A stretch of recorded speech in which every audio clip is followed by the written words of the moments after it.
Who's here?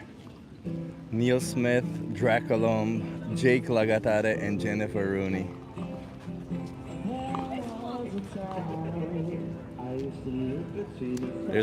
We have a busker here, so we're gonna get some music.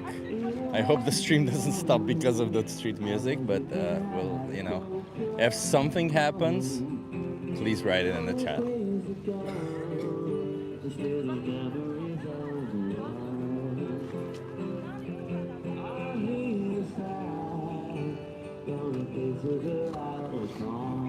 Vash, my favorite vegan. Hey Vash.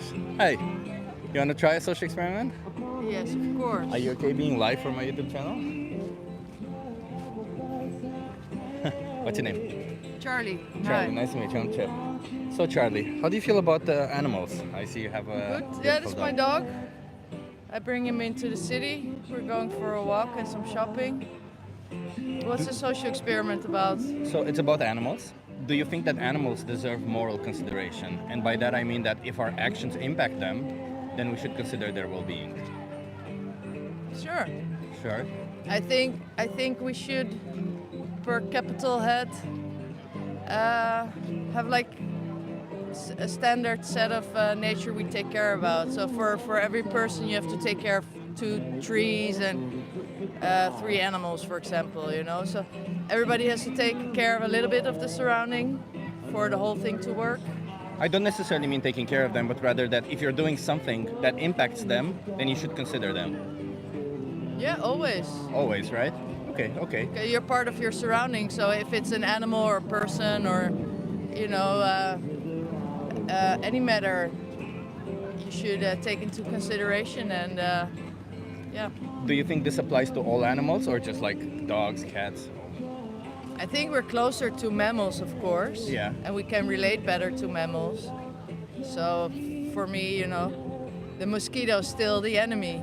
Fair enough. Like if an animal attacks you, like a mosquito, you're well within your rights to defend yourself, right? But if you're doing something like, let's imagine there's some flies over here, since you brought up mosquitoes, or mosquitoes walking on just minding their own business outside. Would it be fair if it's for you? not a problem, you don't have to do anything about it. Exactly. Right? So it would be unfair for you to go around killing mosquitoes even though they are not attacking As a vindictive yeah, or something. I don't know. mosquito killer. Yeah, no, that only happens in the house. No. Okay, fair enough. Okay. So then, do you think that exploiting animals, that means using them unfairly, would be fair towards them? No. No, okay. Do you think that maybe there's certain industries that you may be supporting that are exploiting animals? I think by being with so many people in the world and also consuming meat, inevitably makes that there has to be an industry that is taking care of meat processing. And that's a bit ugly nowadays. So I do minimize my meat consumption. Is that zero? No, I really like meat. I do eat meat, but I try to buy only what I consume. So I don't just buy it to have it and see when I eat it, but I buy the thing that I'm gonna eat.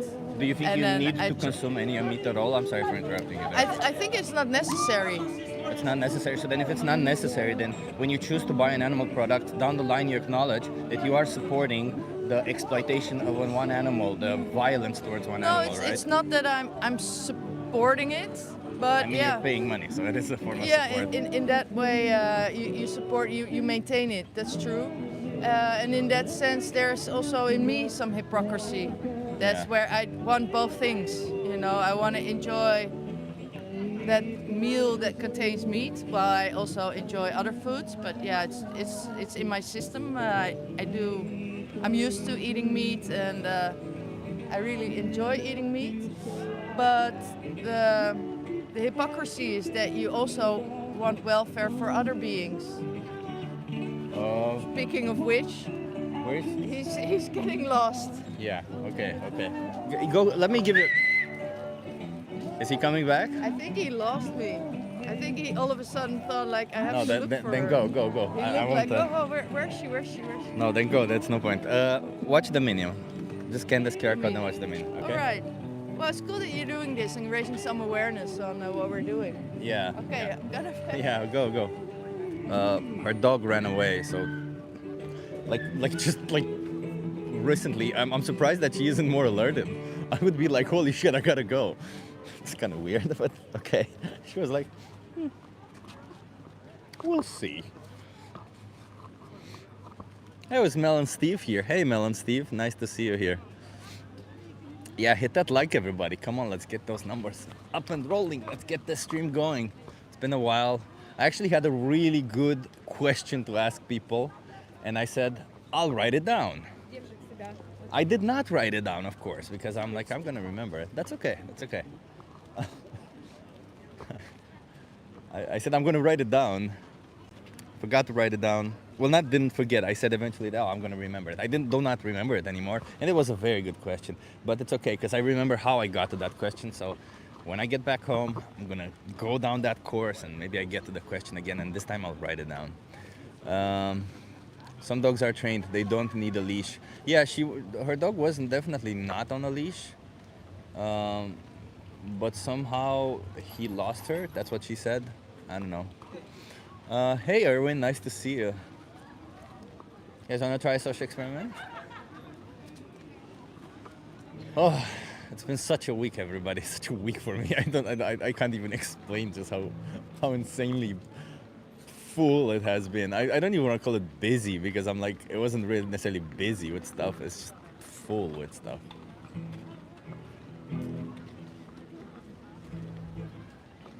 Even today, I'm not sure how long I can do this outreach, but I'll do my best to see. It's also the weather is kind of a dick today to us. Hi, you guys, you want to try the social experiment? Sure. Are you okay being live for my YouTube channel? Can you come closer so that you can do that? Nice. What are your names? Lina. Lina? Rania. Rena, I'm Chep. Where are you from? Belgium. Belgium. Okay, love it. So, the experiment is about animals. How do you feel in general about animals? I love animals. Love them. Okay. Do you think that animals deserve respect? Yeah, of course. Yes. Of course. Okay. Do you know what moral consideration is? So moral consideration, and I'm going to ask you, do you think animals deserve moral consideration? And by that I mean that if our actions impact them, then we should consider their well-being. Yeah, of course. Of course, right? So if we're doing something that impacts them positively or negatively, then we should consider them also, right? We shouldn't just be like, oh, they're just animals, let's ignore them, right? Okay, I appreciate that. Do you think this applies to all animals or only the animals that you like? No, all animals deserve respect. Me too. Okay, all animals, okay. Do you think, are you girls vegan? No. No, I'm not vegan. So then do you acknowledge that maybe some animals out there do not feel respected by your choices? Yeah, we know. You know? So if you know, what would get you to go vegan? Like, or why is it that you're not vegan saying that you respect them? Like, isn't the contradiction happening there? It's kind of like because of my family. Mostly, like I wouldn't mind eating vegan, but for some stuff it costs a lot of money, and it's kind of complicated for some like people that don't want to be vegan for some other reason. And plants deserve respect too, but we eat them. So, Yeah. Well, if plants deserve respect, don't you think we should be killing as few as possible? yes. So do you I think try that to when eat, we consume an animal product, we are essentially killing more plants because we have to feed that animal and we feed them more plants than we would otherwise The thing eat? is, the thing is, right now humans kill too much animals and too much vegetables and fruits and all. We need to find like the good balance. That's the only thing. Like, How many animals should be killed? How many is too much? no idea. Because you say it's too much. I'm curious. Like the thing is, I know like when you look in the store, you see like a lot of meats that's just stay there and no one buy them, and like it's really not even for feeding people, and like even some people don't have the money to buy that. So like some people like same for the product like vegetables and all like. Numbers of time I go in the store and I see like some carrots that are just living there and no one takes them. Yeah. The difference between vegetables and animals is sentience. Do you know what sentience is? So it means they have the capability to have a subjective experience of the world. Pretty much like there's a somebody behind those eyes. Kind of Yeah, that's how it yeah, means, yeah, right? Like for sure. you wouldn't say a carrot doesn't even have eyes or anything, right? So you wouldn't say there's a somebody behind that carrot. of Sure, course. you'd say they're alive, but not in the same way that a human or an animal is, right? A human and animal has experiences throughout their life. They feel, they interact, they make decisions, right? So let me put it this way, because you said it's because of your family. If your Yeah, family mostly. started eating dogs, would you partake? If it was since we are Like little, if it's since we're we could, babies, yes. we cannot really know if it's bad or not. Like if it's right now, a sudden change, Yes. no. Of Yeah, course if it's not. right now. But like if I was a kid, I didn't know it was bad and stuff. But why, if it's right now? No. Because I have conscious that like, for example, I had a pet dog. Same for cats. So you're same conscious for that all- it's bad yeah. for them, right? For example, I don't eat like ducks meat. I don't eat rabbit meat. Like the only meat I eat is like cows, pork, and chicken. That's all I eat. The type of meats. That's already something. So I'm not vegan, but at least I don't eat like. That Oh wait, much. wait. You say you wouldn't consume dog meat right now because you know it would be bad for them, right? Do Not you think exactly, it's just I it's would big, feel do you bad. think it's good for the cows, for the chickens, and the No, pigs? but No, we are, like, it's we are just- not used to eat Yeah. pets, but cow and all, yes. I It's understand. An So habit. So basically, like. Yes, we have. I try my best with my family. I have to go a Yeah, bit, but so- I try my best with my family to reduce our consumption of meat by replacing products. The thing is, we can like since we're used to it, it's kind of hard to change that. So like before we so it's used- not about your family. It's so about the habit. It's about you it's being the used habit to it. and the family because like you cannot just ask your family to That can be a lot just of change things. because But if that's your so family natural. changed and started eating dogs, you would say no. So it's I not would about say your no. family. Yeah. So you Depends. can't say no to what your family does and do something on your own. That's why I posed that question, right? Yeah. It's just that you don't see it as important when it comes to cows. If it were dogs, you see it as no, don't do it. But if it cows, pigs, or chickens, you're like, It's that's more to okay. habits, more to Yeah. habits. But do you think there's any difference? Like, do you think if we send a cow to a slaughterhouse, they feel differently than a dog? I'm so sorry, we really have to go Okay. really late. Okay. But, I'll like, just I give you one understand. card. Yeah, of course, no worries. Can you promise me you'll watch The Minion? Yeah. Just kind of QR code. Okay, Yeah. watch Thank that and connect no with it and feel Yeah, of course. see if, Thank if, you. if you want to participate in it.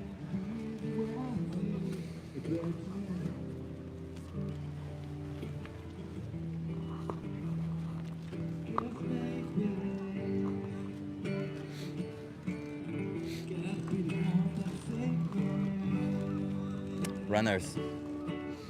It's okay. They're on a school trip or something. They're with their family. You know, it's not. Let's see. Maybe we'll get some more people. I feel like if she didn't get interrupted about the fact that she had to leave, I really could have stepped into that argument of her saying, well, I wouldn't do it to dogs because it's bad. So I really wanted to ask her, well, okay, but is it good to do to cows? And she probably would have said, of course not. And we would have gone, okay, so it's bad to do it to cows, but yet you do it. But for dogs, you'd give them a different consideration. So I really wanted to, I know she would have said, well, I've been used to it or something. But, you know, we could have gone down that path and see a little bit of how it goes. The weather is a really big dick today, by the way. Everybody, give me 1 second. I have to. Now it's sunny. So I have to cover the phone because otherwise it gets overheated.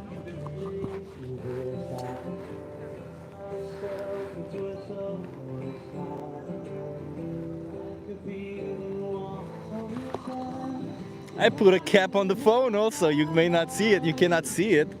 But I'm wearing a cap and the phone is wearing a cap. That's kind of cool actually.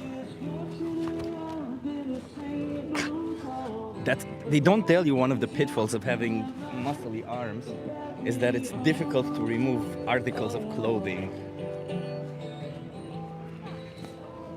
So be careful if you want to build your arms. I'm really being cheeky myself today. How's everybody in the chat doing? Is everybody excited today? Is everybody, yeah, let's get some more people to go vegan. Let's get some more people to respect animals today. Is everybody doing that? Let's do it. Let's get some excitement.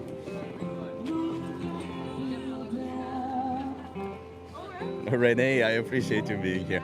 Bragging much. Renee, I really, like, yesterday I was like, cursing so much because I have a sweater that is just really nice on me, but then when I take it off, I'm like, it's like diffusing a bomb. I swear to God, it's like I have to take it off this side and like these, like, all because of the arms. So yeah. Dave FDA, excited by what you do, Chip. Nice. I'm looking forward. Do you guys want me to go more for the oppression experiment, or considering animals more? Like, what would you want me to? I feel like I could do both today. Obviously, I would adjust accordingly, because if somebody doesn't speak English well, asking them about, you want to try a social experiment? Asking them about oppression may not be good, but if you guys have a preference, I can try it. What the hell is smegma?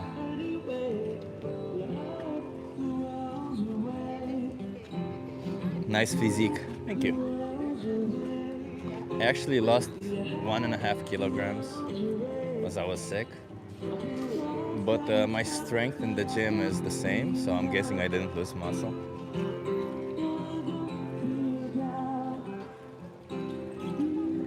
Why does no one in here know? I don't know, Renee, what is it?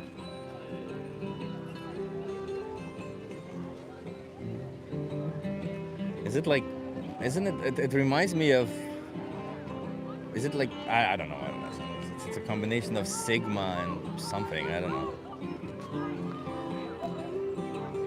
What about what responsibilities do we as individuals have in a civilized society?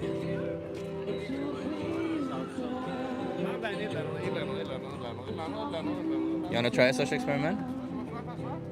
Say it again? You want to try it?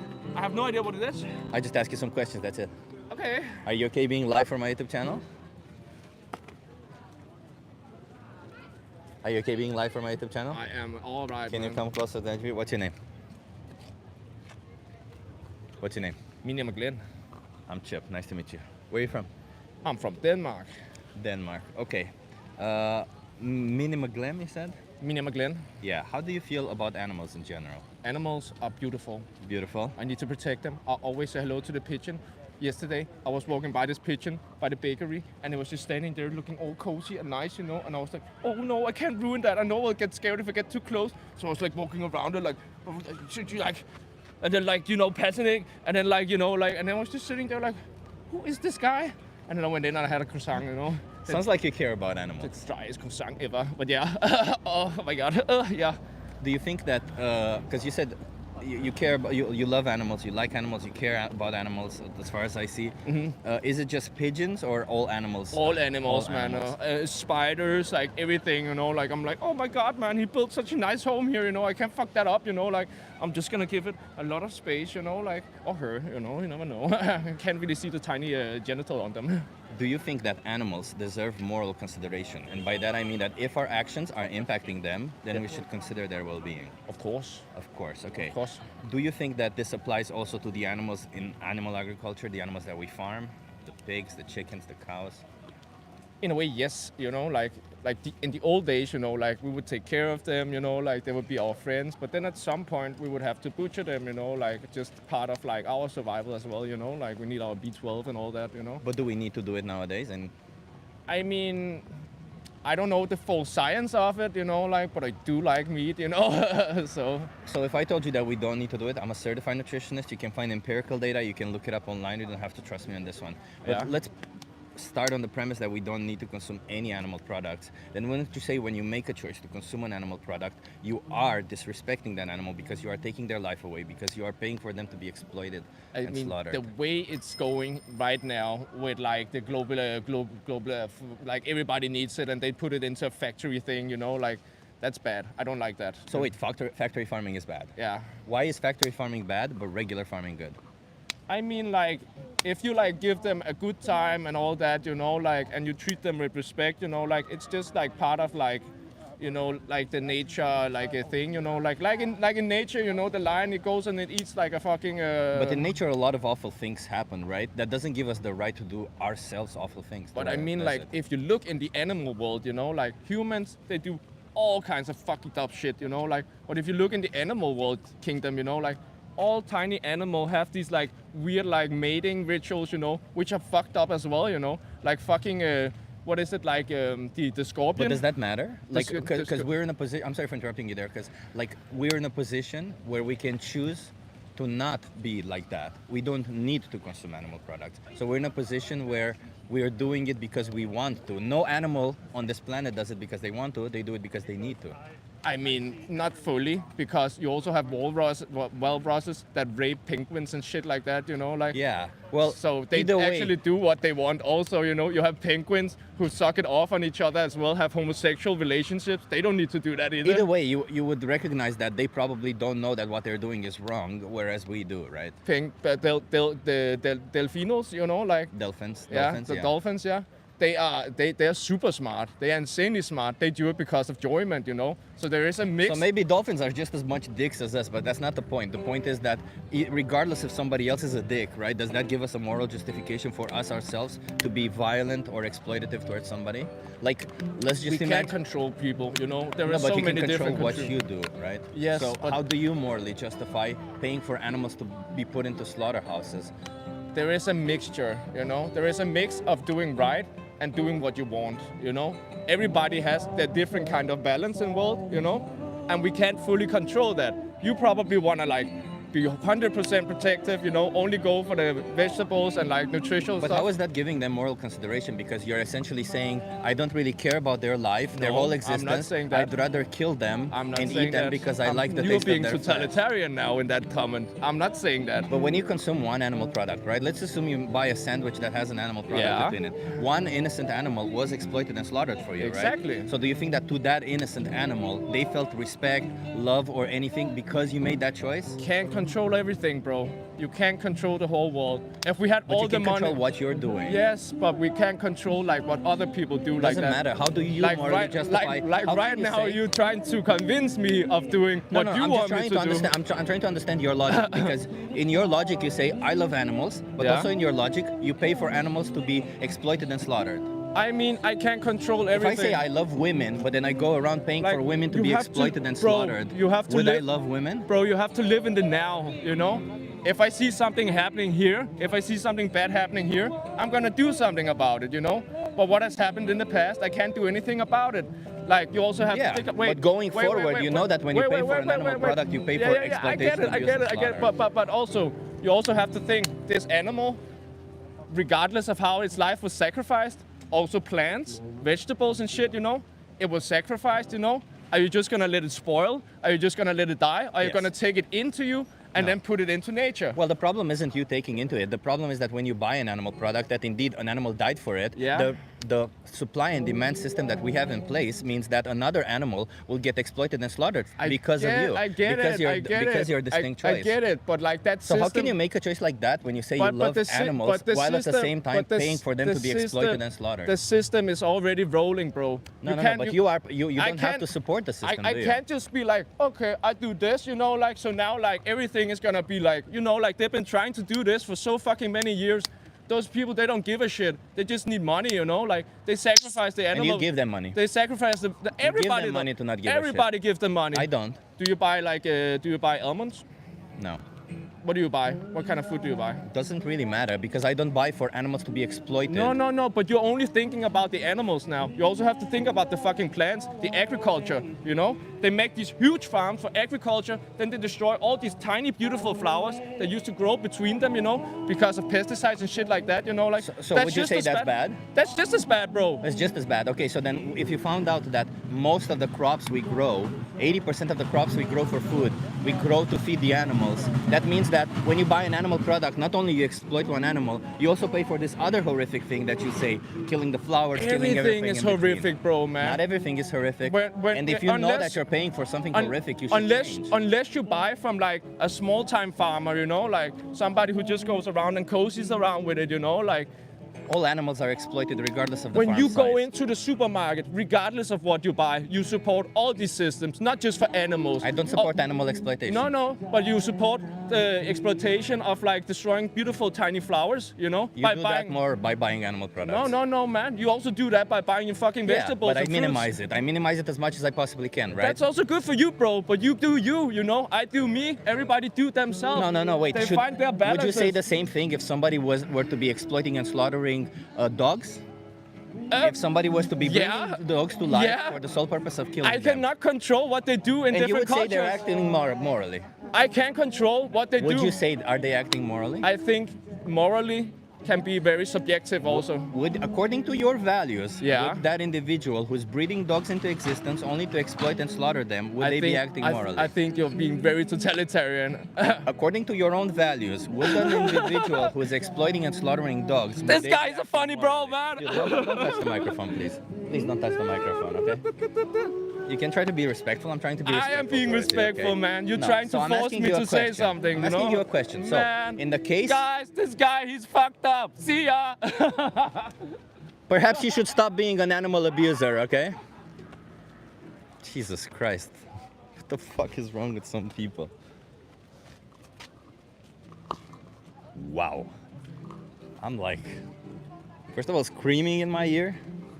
And second, Jesus Christ.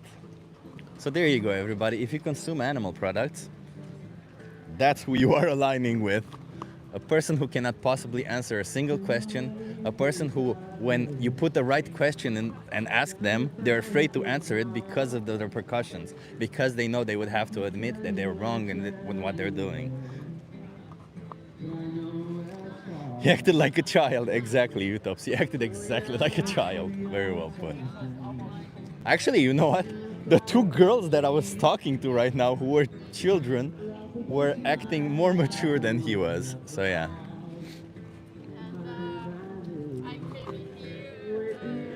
Henry is a member for 7 months. That guy stopped listening a while ago. Henry, thank you for being a member for 7 months. I appreciate you.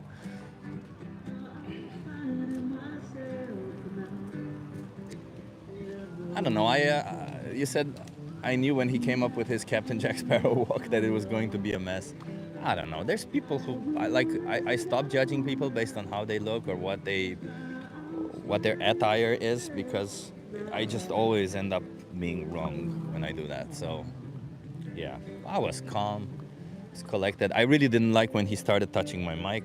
That I don't like. That's like invading my private space, and I don't like that. I'm not invading your private space. Don't invade my private space. It's pretty simple.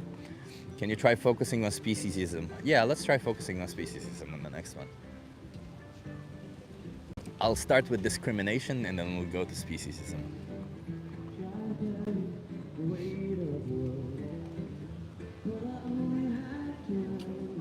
Hey, you want to try a social experiment? It's also so annoying because it's not warm, not cold. So I'm like in a position where it's okay. It's okay. Okay.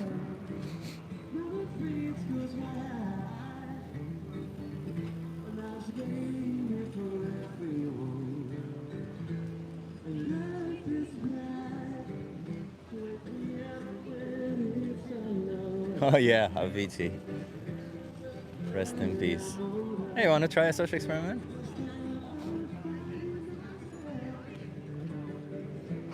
I think this is the part that I really don't like when I do street outreach, is waiting for people. That and people invading my private space, but that doesn't happen often. But the waiting on people to get there. Put on a jacket, man, you're gonna get a cold. No! I'm gonna put it on, so.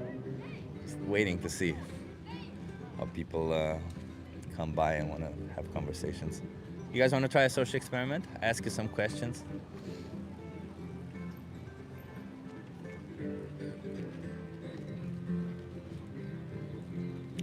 Does mowed grass make your mouth water? No. Why would it? We don't digest cellulose.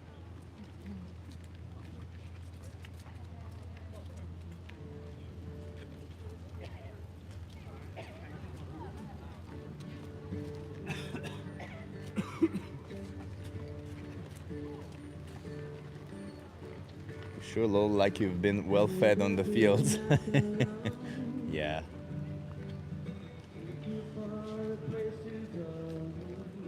I wish I had a better photo of me before going vegan. I do have one, but it's not very clear. Just to see the progression, to see how much I grew my muscle on a plant-based diet. Remember to like, sub, and comment. I appreciate that, Martin. Thank you so much.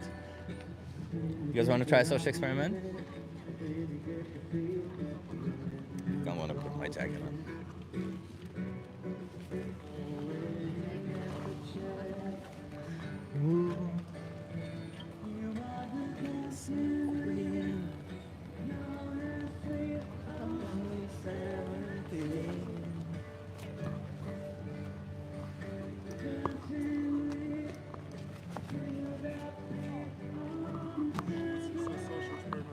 I just ask you some questions, get you to think a little bit.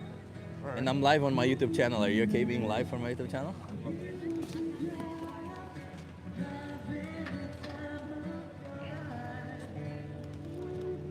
What's your name? Hi, my name is Tobias. Nice to Tobias. meet Where are you you. from, Tobias? Man, you're tall. From Amsterdam, yeah. I'm a tall guy. What are you, 2 meters? I'm 206, 206. 6'8", I think. Damn, look at how small I am next to you. That's kind of funny. So, I'm gonna ask you, how do you think we should be discriminating in the society, in our civilized society? Of course not Bias. discriminating, because like we should spread more love and positivity around here. There's already too much discrimination. You can have judgments of somebody, but don't let that influence how you truly think of somebody. Completely agree with you. So when I say do you think we should discriminate, do you think there's any particular trait that we as individuals should be discriminating on somebody else? Sorry, say it one more time. Like, do you think there's any particular traits that would make discriminating okay? Like, let's say, color of their skin, No, not how at all. tall they are? Not at all, not at all. No. What about something like how smart they are? What if they're not smart enough? They're like intellectually challenged. Should we be discriminating on that?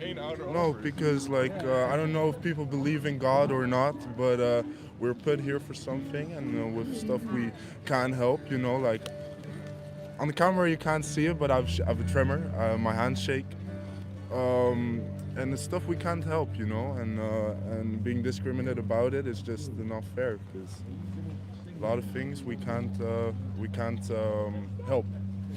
Yeah, I completely agree with you. And so we shouldn't be. Do you think we should be discriminating based on traits that somebody is born with, like I said, skin color and stuff? But what if they're born a different species? Do you think we should discriminate based on that? Discriminate on different species. Yeah. I don't think we know. Like, I haven't really thought of in other species like animals. Yeah. But of course, yeah, I think you can also discriminate animals, and I think that also shouldn't happen. No, Yeah, like I mean, like do you know what body autonomy means? body autonomy. So it means that they get to decide what they want to do with their body, right? Like we Yeah. know animals want that, we know humans want that. That's such a basic right. Do you think we should be giving this right to everybody, like to humans, also animals? I think to some point of animals, because I think that also in a sense animals can do know what surroundings are, but I don't think that animals, their brain goes. Yeah, with some animals they do have. With some animals there is discrimination also between their own species, but I think most animals don't even consider discrimination, because like discrimination is something we made up. Yeah, they don't So- consider it, but they could feel the effects of it, right? Yeah, for sure. Like for say sure. if I want to start killing somebody and I start killing animals just because they're animals, wouldn't you say they would feel the discrimination? In some sort of sense, yeah. Yeah. So then if I come back to the animals that we normally exploit and slaughter for optional products like for food, for clothing, do you think we should be doing that to them? Do you think we should be saying, you were born a cow, therefore you deserve your throat to be cut? I think in some sort of a sense, and that's just my thing, because like with the mass slaughter, what's happening right now with all the animals, and I've seen videos of how they're getting slaughtered. That's really bad, but it depends what you do, because if you're just a farmer, like a small farmer, and you have a little business on the side where your cow has a happy life and that kind of stuff.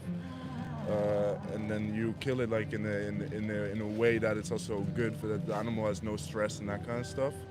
Then I think that there's nothing really discriminative Okay. about that. So what if we do exactly the same thing to a human?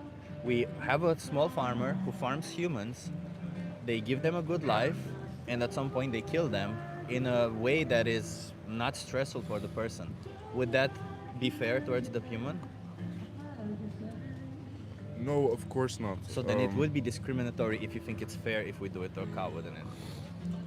And yeah. You're right. It's discriminatory, but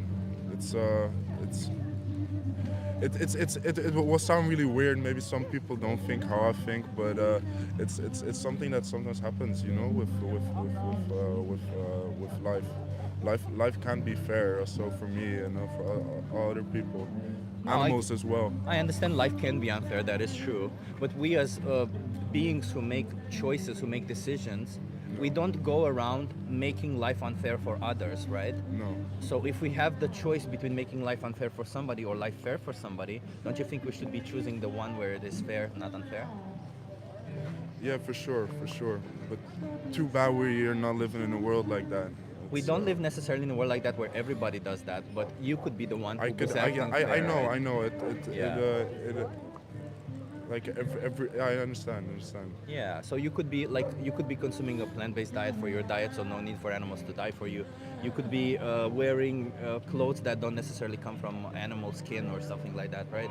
Like there's nowadays we have so many alternatives that I think if we consider the position of the animals, us forcing them just because we've been doing it for a while or just because we enjoy it, it becomes extremely unfair, isn't it? It does. You're right about that. Yeah. Yeah. So I'm assuming you do consume animal products now. I do. But I don't do it that much. Like Yeah. of course, I do eat meat. Do wear leather shoes and that kind of stuff. But yeah, in some sense, yeah, you're right in most parts. But I don't know. It's a tough one. You know. Let me ask you this: do you think that? And by the way, I'm asking you these questions to get you to think. This isn't a how should I put this? I'm not trying to attack you or anything, No, right? no, I'm just trying to I get you to think. So, do you think that when you buy an animal product, you are doing something wrong?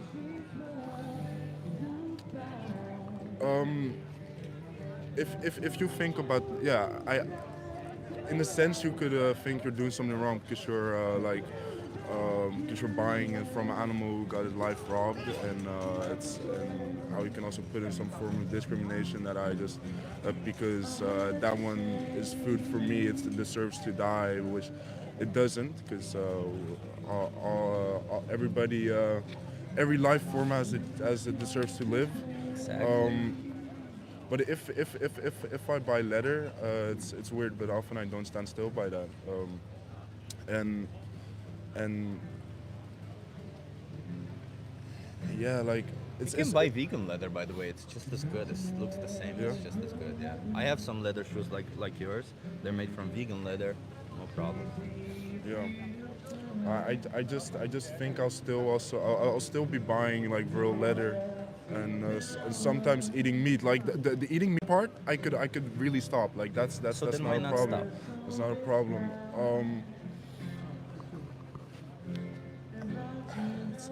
It's so hard. It's such a hard topic because I would like to continue eating meat for a while still, but I think as a whole, as people together, we should find a way that benefits everybody. You know. But That how can it benefits- ever benefit an animal when we are forcing them into a slaughterhouse or where we are killing them? And a lot of the times, all these animals are killed at a fraction of their lifespan. Like, let's say chickens, for example. Yeah. Chickens can live 10 years. Do you know at what age they're killed at? Around 2 years old or something. 42 days. 42. Oh, that's crazy. Yeah, It's their because they're getting babies. Put food up their Barely mouths. grown. Yeah, And- I know. and- But I'm not talking also about those kind of animals. Like if that production, that should stop. The pig production where they get put like in gas chambers and that kind of Pigs, yeah, stuff. pigs that, get that, put in that, gas that, chambers, that, yeah. should, that should stop with, because animals, they can smell along. Even if they step onto the truck, they can smell Of the course. fear, the panic in They the do. slaughterhouse. They can Yeah. smell it. I'm totally I totally stand for that, to stop that. Yeah. Um, But if we stop that, wait, because you say you stand for that, But No, then at the same time, you pay for animal products, which essentially send animals in that place. So part of your money is going to that. So you stand money, yeah. for it morally, but physically, you are giving some of your money to them, right? Yeah, you're right about that. You're right about that.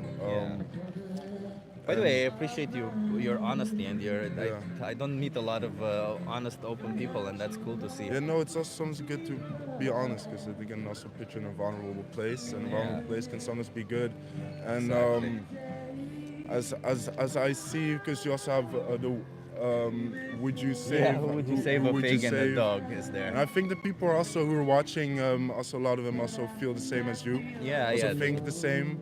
I There's some people who do and some people who don't. Yeah. yeah, and I think actually it's pretty cool also what you're doing. You're talking with people about it.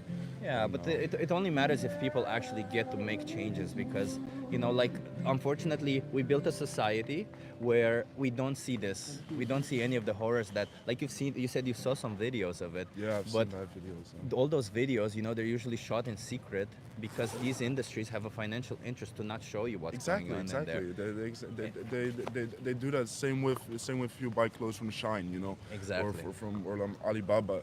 There are a lot of things they don't want you to see, even from Nike, from the stuff we're wearing, Yeah, and they do all that as to get you to buy them. But like, I feel like you seem like an intelligent person. You shouldn't be giving your money to them. And plus, you live here in the Netherlands. You like meat. There's so many great meat alternatives here. Like, it's just Yeah, I've tried some of them. yeah. Some are actually really good. Some are not that good. Some are actually really good. But it's like you have choices, and I feel like even if there's a taste difference, do you think that justifies what the animal goes through?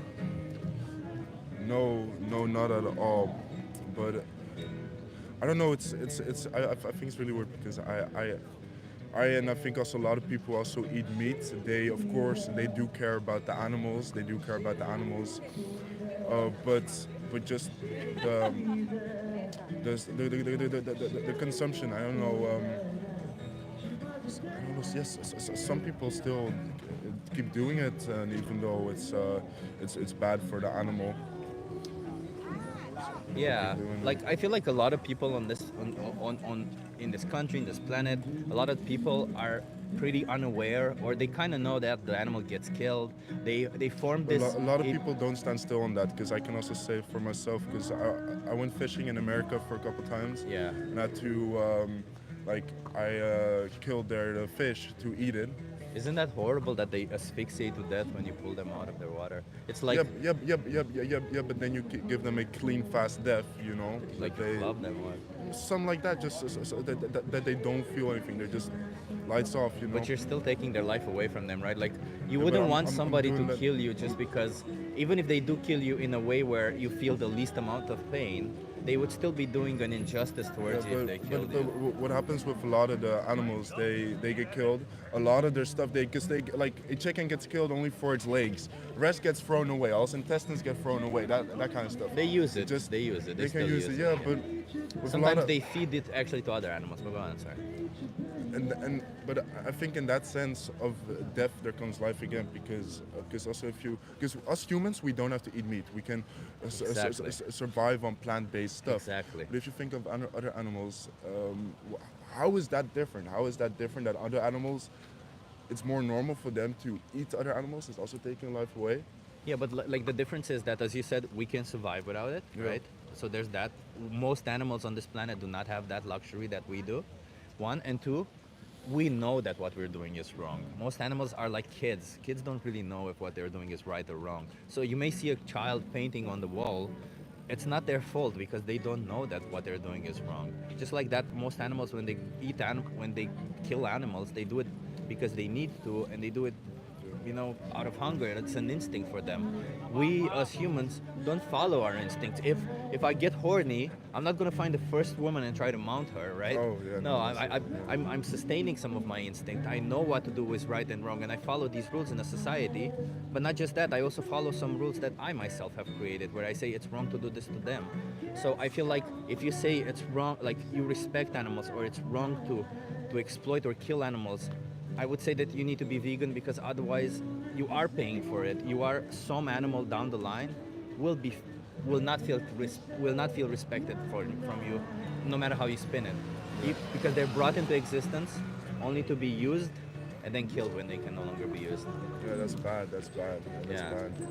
Like, I could really work on my eating, like with eating, but just with leather, I feel a little different about it. That's weird. Why is Because- leather so hard for you?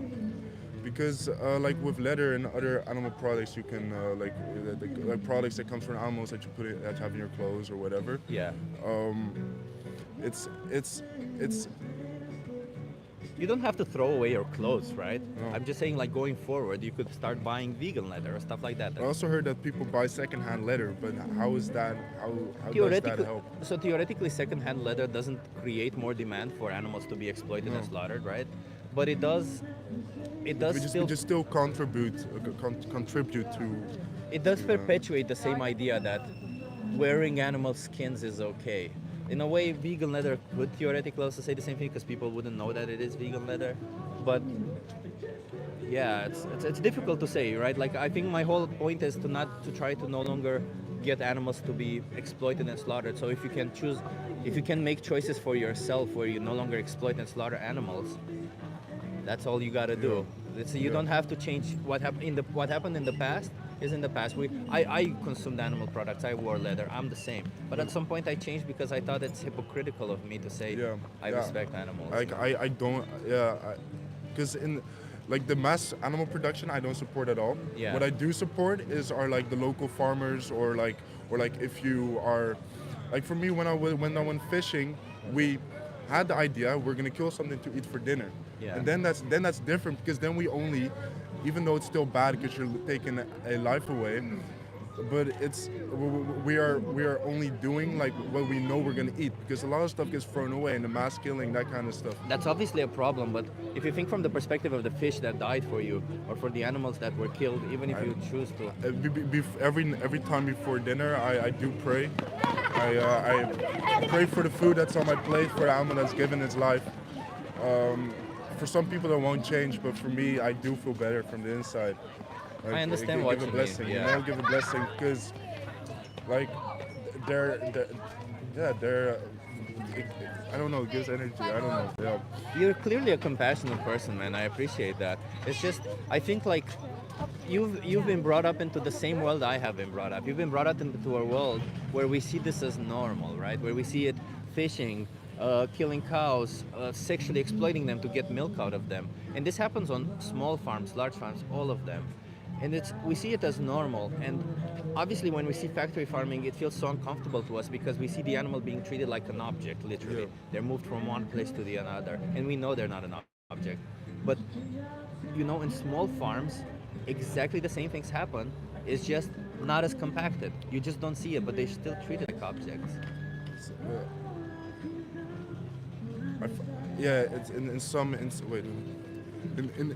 with some farms it can be, but I've also seen other farms. I went to other farms myself where the animals are treated really fairly, treated really right.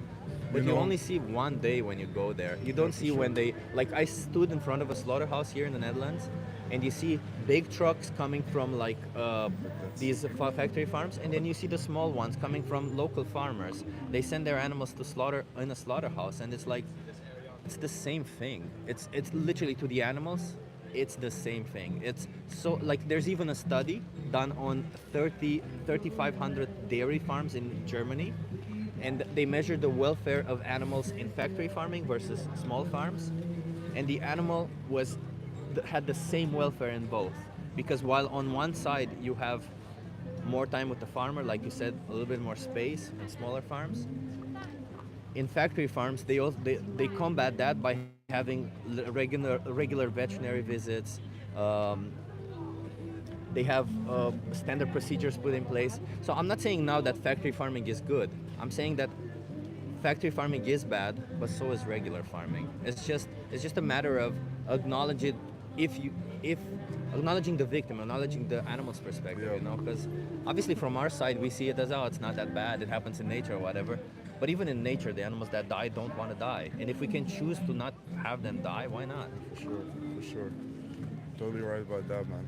Let me give you a card before you go, okay? I appreciate this conversation. Sure. Can you watch the most important speech you'll ever hear? It's here when you scan this QR It's not code. going to be any videos that I want to see. No. It's that's why I said, I've because seen so the enough of medium is the video, but the most important speech you'll ever hear is just a video from a guy discussing what we discuss right now, but talking about eggs, dairy, and everything. Just get informed, and then you have all the resources that you need if you want to go vegan. Okay? What's your name? I'm Chip. Chip, Toby. Toby. Nice to meet you. You're awesome, Toby. Yes, and everybody in the chat who's watching, I hope you have a nice day. And, Yeah. Enjoy the little bit of Rijksmuseum you can see. It's a really cool museum. If you're ever here, try this as well. It's a good museum, Yes. yeah. Make changes, Toby, okay? For the animals. I appreciate you. Nice guy. Yes, I appreciate that.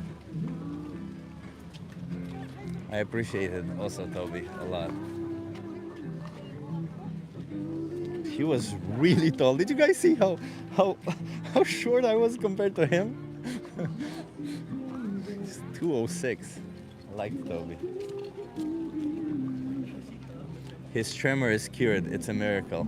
No, I think he's. Linda says you're short. Linda, I'm the starting line here in that I'm 5'10" in U.S. and 180 in European, so I'm not short. I'm just average. Dick, Linda. You're short through malnutrition. Well, if I'm short through malnutrition, it's because I was consuming animal products as I grew up. So there you go. Thank you for proving my point. That you can be malnourished also on an animal-based diet.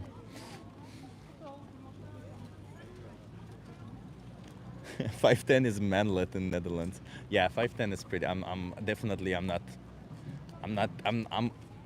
I don't know if I'm even average here. No, I'm probably short here. Yeah. 5'10" is a stunted growth for a European. Well, although, so that must mean that animal products don't actually help, do they?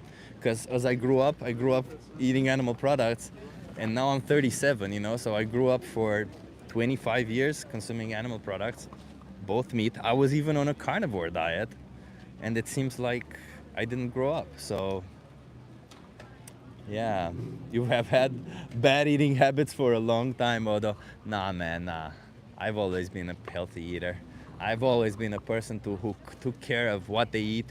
Hell, I've been tracking calories and everything that I eat for 5 years now, constantly, every day, religiously almost. No, I'm a person who definitely takes care of themselves, definitely. I played basketball in school, what the hell? I was in the school team. I was a short guy in the school team, but I was in the school team. Don't tell me that I didn't eat enough or eat the right thing or didn't do the right thing. Height is a thing of genetics. If you don't understand that, then I feel sorry for you. And you judging me based on a trait that I was born with that comes from my genes, it's kind of a dick move, I'm just saying.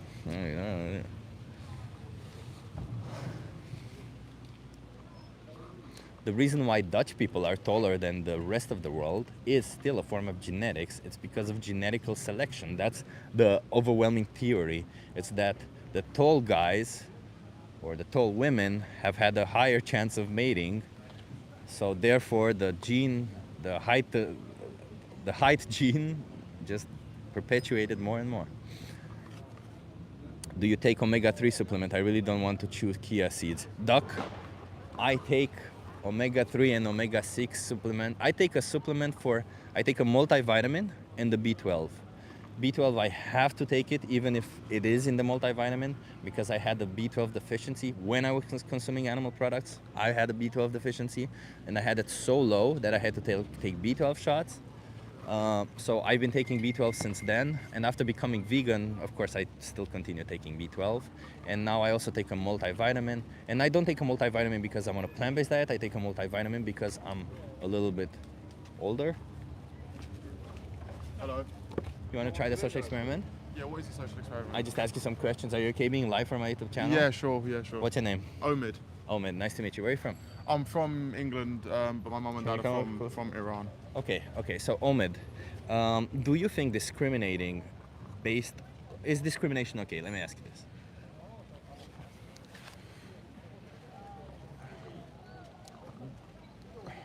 there's positive discrimination which aims at helping those that are disadvantaged, which I think is different from discrimination as in treating someone. Great, I'm going to tie myself out there by saying that.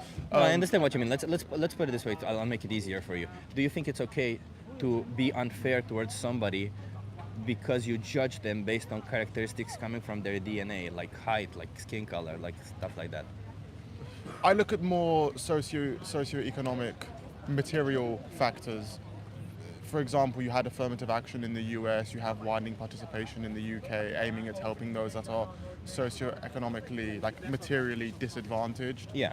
At helping them getting into higher education, helping them get into positions that are not accessible to them. That's one thing. But discriminating solely based on race, then no. So let me put it this way, because you went through systems, and I'm not necessarily talking about systems. I'm just talking about one individual over another individual, right? So I'm an individual with power, Yes. and I can choose to discriminate over another individual without power. I can just choose to be cruel to them. I can choose to be abusive to them. I just have that much power over them. Yes. Would it be fair for me to choose, like let's say I have power over two individuals. Yes. Over one, I'm choosing not to be cruel, but over another, I'm choosing to be cruel. And the only difference is something coming from their genes. Is that fair? That's not fair, no. That's not fair. Okay, so what if I told you that the thing coming from their genes is species? That they're a different species. So let's say I'm nice to dogs, but I treat cows like shit. Is that fair? I mean, there are some animals that I would preferably like. Even some breeds of dogs that I wouldn't be so kind to if I saw them, and then I'd be much nicer to other breeds of dogs. So I get that. Wouldn't that just be preference? It's not necessarily that of me being preferentially nice to somebody. It's me being intentionally mean to somebody, right? Like it's me saying, you were born a cow, therefore you deserve for me to cut your throat. You were born from a cow, therefore you deserve. I don't agree with that. No. You don't agree with that. Okay. Do you consume any animal products? I try to eat less beef just because I know beef is pretty bad for the like the whole cattle industry is pretty bad for the environment. And I saw an infographic actually about it, and it was quite striking. So I do eat meat, but I consume a lot less beef than I did before. Let's say it is pretty bad for the environment. So that's kind of. Outside of the environmental concerns, wouldn't you say that you are essentially discriminating for a cow, just like I said? Because you say you do eat beef sometimes, right? Or whatever, let's say you eat chickens, right? Yeah. Aren't you discriminating based on the fact that they are chickens? Would you eat dogs? No. Yeah, so you see, you give moral consideration to dogs, you think dogs do not deserve a knife to the throat, yet chickens, you say it's okay to kill them. Do you understand that you don't need to do any of them for either? Like you can thrive on a plant-based diet? That's true. And there's plenty of people I know that are on plant-based diets. Yeah, I guess you have a point. You've got me a point blank, yeah. Yeah, I'm not. My intention, by the way, is not to get you. It's not a gotcha. Yeah, I'm not trying to get you. I'm trying to get you to understand the perspective of the animals, Yeah. because we have been fed this narrative. All of us have been fed the same narrative, including myself. And I'm trying to get people, because I got out of the narrative. There's other people who got out of it, and I'm trying to get more and more people to get out of it, because it is inherently unfair to the cows, to the pigs, and the chickens. Because they are individuals just as much as that dog over there is, and just as much as we are. They are individuals who do not want to die, who do not want to be exploited because they are in these industries. Yes. And when people like you or people like me, I don't personally do it anymore, but when you or others pay for animal products, you are inherently paying for cruelty towards these individuals, right? So I hear. knowing that you can choose otherwise, wouldn't you say it's a moral obligation for you to choose otherwise? I guess so. I mean, yeah, you're right. That it's not something that we often think about on our day-to-day life, but that is a point. Yes, it's social constructs that forbid us from having, dogs or cats. Yeah. Yeah, and it's not just so social constructs; it's like norms that we've created. Because Yeah. it's not just that we definitely have laws to protect dogs and cats, but we also created these norms where if somebody eats dogs, like when we see images of the Yulin festival, we go like, oh my god, that's horrible! How dare they treat them that way? But cows, chickens, and pigs, then we as individuals pay for cows, chickens, and pigs to be treated exactly the same way. So isn't it a bit hypocritical? Yeah, I mean that is a contradiction. Yeah. Yeah, you're right. Yeah, I appreciate that. And what is it that you want to do going forward with this? Do you want to continue paying for this, or do you want to change? I mean, I already consume a lot less. I mean, I keep talking about beef, but like I do consume a lot less beef because it is quite bad for the It environment. is, and yeah. I'm kind of a bit of an environmentalist. Like it's bad for the environment, and I was like, if I consume less beef, if we all consumed less beef, I mean, if we consume no beef at all, it would have an impact on our planet. Yeah. And I'm pretty sure if I dig a bit deeper, that would be the same with the entire meat industry, one way or another. Yeah, I mean, So- like, there's been a study. I don't normally like to discuss the environment because this is about animal rights, not the environment. Yeah. But there is a study, including from the IPCC, that says of the footprint of a vegan Yes. is 1/4 of the footprint of somebody who consumes meat, and specifically they mention more than 100 grams per day of meat. So that's a quarter, and 100 grams per day, I feel like most people Yeah, consume yeah. that. And they call that a high meat eater, by the way, 100 grams per day. So yeah, but regardless, like the reason why I don't mention the environment is because environmentally speaking, you could theoretically eat meat every once in a while and still be fine with the environment. But when it comes to the rights of those individuals, when you consume one animal product, their rights are stripped away instantly, right? It's like, imagine murder. It's bad when you kill hundreds of people, but it's just as bad when you kill one person, isn't it? No, that's right. It's a valid point. I remember what was his name? Lewis Hamilton became vegan a few years ago, and Yeah. people would talk about. Oh, no, not a few years ago. It was a while ago. But people always talk about how you can't, like, you need a full animal protein diet. I mean, he's an athlete and Yeah, he's thriving. thrives off animal-based protein. So I guess it's very much possible.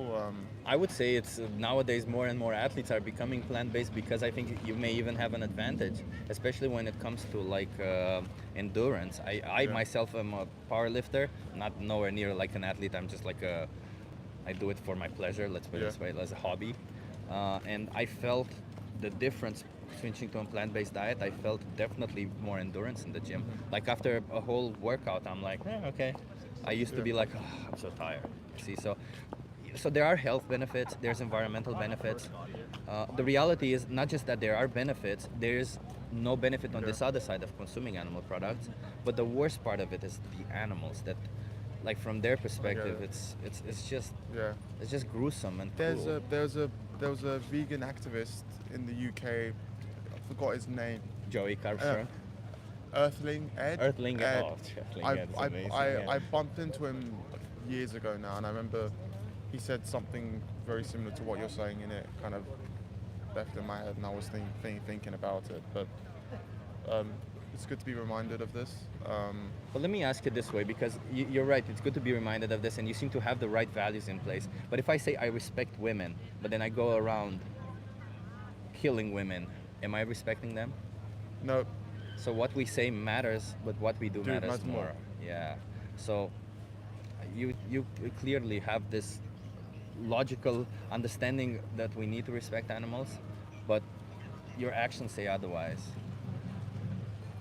that's the contradiction. So I'll ask you one question. It's a difficult one.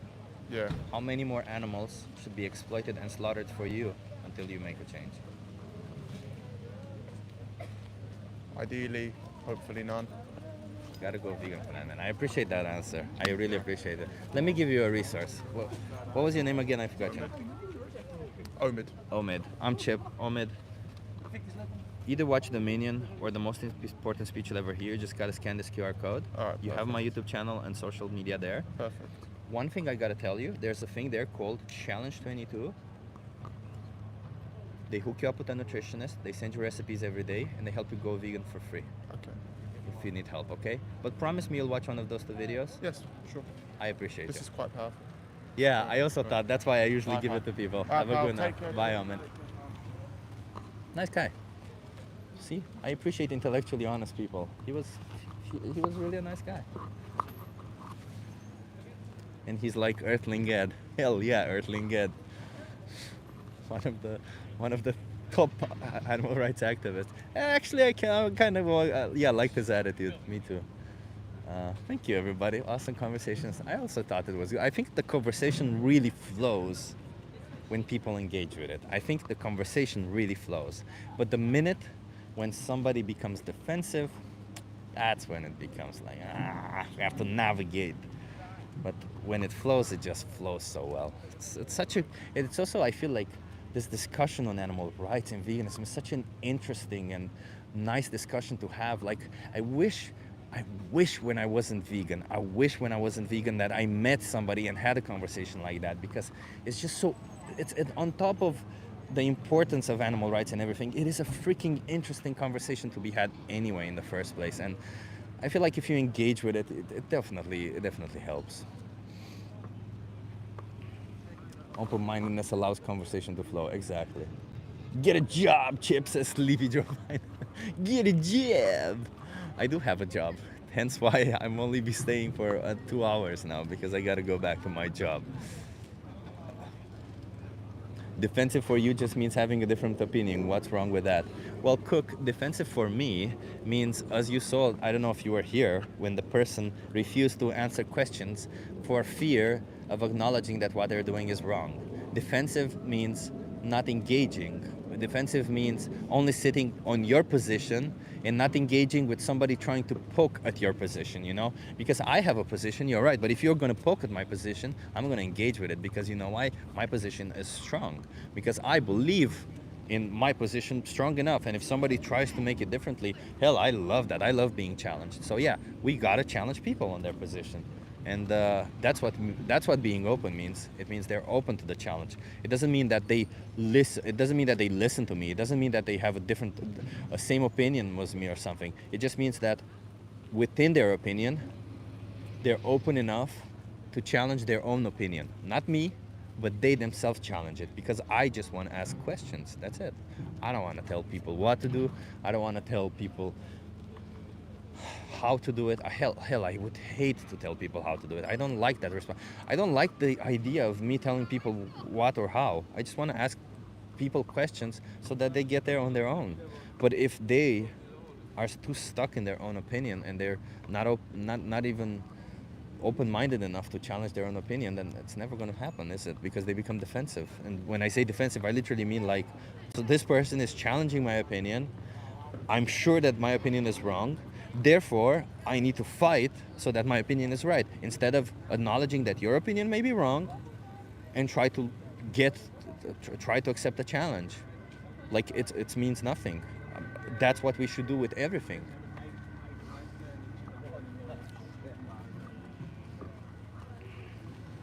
Resisting self-reflection is usually 90% of the problem. Exactly. Well put. Thank you so much, Bumblebee. Very well put. That is usually the problem, self-reflection. And it's not just resisting self-reflection. I think resisting, because I think like at some point you realize it's kind of like about self-reflection, but the moment you realize that you might be in the wrong, that's when you start resisting, because it's just inherently what your brain does. But I appreciate people who are a bit more intellectual, who fight that instinct to, or maybe they didn't even have that instinct in the first place. It's also an emotional thing, right? An emotionally mature thing. I think like if you dodge bad emotions, when something like this happens, you're going to start feeling a little bit of a bad emotion, so your inherent instinct will be to dodge it. I don't know. My question for vegans and vegetarians is, do you ever consider all the animals killed to produce vegetables? Yes, self-reflection. Paula Smith. So the whole crop deaths argument, yes, we do consider it. We talk about it a lot. It's the whole crop deaths argument. If you don't trust me, you can Google it. There's plenty of articles. There's plenty of things. We've been discussing crop deaths for years. And yes, we do consider them. And yes, we don't like the fact that all those things are happening. And trust me, if the whole world were to be vegan, that's the next thing I would fight for. No more crop deaths. But unfortunately, we cannot possibly fight for the crop deaths. We just cannot fight for the animals being killed accidentally or for the protection of crops, while we bring to life other animals only to exploit and slaughter them. We cannot possibly tackle the idea that animals are not commodities while we create animals, we give them the status of commodities, and then we literally treat them like commodities. We just can't do that. That's one. Two, if you have a problem with crop deaths, and I hope you do, vegans also do, the only thing is that even as a vegan, you will have considerably less crop deaths under your name. Because you know what? Most of the crops grown for food are grown to feed the animals. So when you consume an animal product, you are also responsible for, outside of the exploitation of that animal, but also all the animals that are killed during that crop production that was made specifically to feed that animal. So, it's a whole lot. And there's more to be said about this argument, but yes, we do consider it. Of course we do. And while it is a bad thing, it can never be changed unless we first change animal agriculture, sadly. And yeah, I'm just saying. And by the way, even that's not necessarily true, because there are other forms of farming, like vertical farming, like veganic farming, and all of these reduce crop deaths to a minimum, maybe not even at all. There's GMOs, so that we don't have to use pesticides or herbicides. But at the end of the day, we have technology, we have the solutions, we just got to get more people on board with it. And I'm fighting my fight right now for the animal rights, because I feel like this is the base of all the issue. This is where all these other issues come from. The fact that we see animals as objects. Like, imagine this: if a vegan were to be handling crops, growing crops, they wouldn't go around killing animals. They would do the absolute best trying to reduce that as much as possible. They might even pick up vertical farming. So that's the whole point about it. I think this is the source of the issue, us seeing animals as commodities. And yes, it is also the source of crop deaths.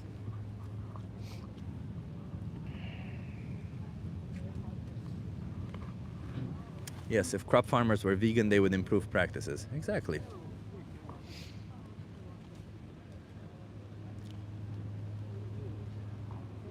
Where are the animals going? Wait, this is a good question. Where are the animals going to live? Who's paying for their keep? Well, first of all, I think it's not a problem, because we bring animals into existence. We bring them into existence. They don't multiply themselves. We bring them into existence for the sole purpose of exploiting and slaughtering them. So in a situation where the whole world would be vegan, we would reach that situation, obviously, logically, step by step, as a society, not as an individual. Individuals don't need to take step by step. But as a society, it would happen gradually. And as it gradually happens, gradually less and less animals are brought into existence for the sole purpose of being exploited and slaughtered. But yes, we might reach a point where there's a critical mass of animals that we would have to take care of. And you're like, who is going to take care of those? Who is going to pay for that? Well, a lot of your money, a lot of your taxes goes for subsidies for animal agriculture. We would actually be paying less money to be taking care of those animals if we were in that situation, less than the subsidies that we pay for animal agriculture. So yeah, we do have the means. We do have a way of making it work. So you want them all to go extinct. Although, extinction is not like you choosing to bring to life sentient beings only to exploit and slaughter them does not justify the existence of a species. Do you understand that? It's pretty simple. So you can't bring to life members of a species, exploit them and slaughter them, and then say, well, I keep the species alive, because that's not what you're doing. you're exploiting and slaughtering individuals. If you're worried about them not being extinct, you can bring them to life and leave them alone. That's it. Or you allow them to breed, as you say, allow them to exist, and leave them alone. You don't have to exploit or slaughter them. Just like we allow other animals to be wild and to be left alone.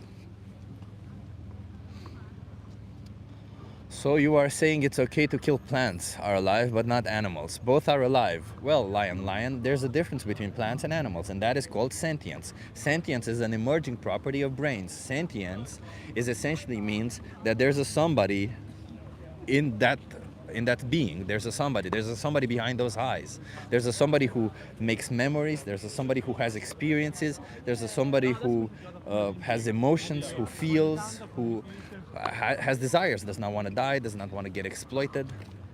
Yeah, who has positive and negative valence emotions. There you go. So that's the difference. Why does that matter? You may say, well, why does that matter? Well, the reason why that matters is because that sentience is the only thing that makes you feel. It's the only thing. There's positive and negative valence emotions only because of sentience. So if I hit an object, it's not bad for the object if that object is not sentient. If I hit a person, it's not bad for that person if that person is not sentient. But that would not be a person if that person is not sentient. They would inherently be an object if they're not sentient. Although I see you're being illogical, and I welcome you to come and debate me if you want to. You have all my details in the description of this video. You are welcome to sending me a message, and I will gladly debate all your concerns, because you are making nonsensical statements, and I already tackled some of them, but I'm not interested in tackling all of them unless we kind of debate or something. It's just not fair towards everybody else to give my attention to you only. Unless you want to debate, of course.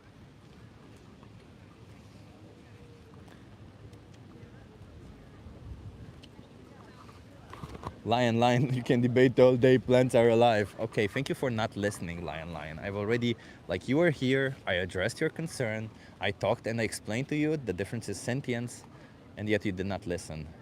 Are you in a cognitively dissonant mode right now? Are you feeling bad because you are paying for animals to be exploited and thus you are no longer listening to what I'm saying? AOT says, eat meat, just humanely raise animals.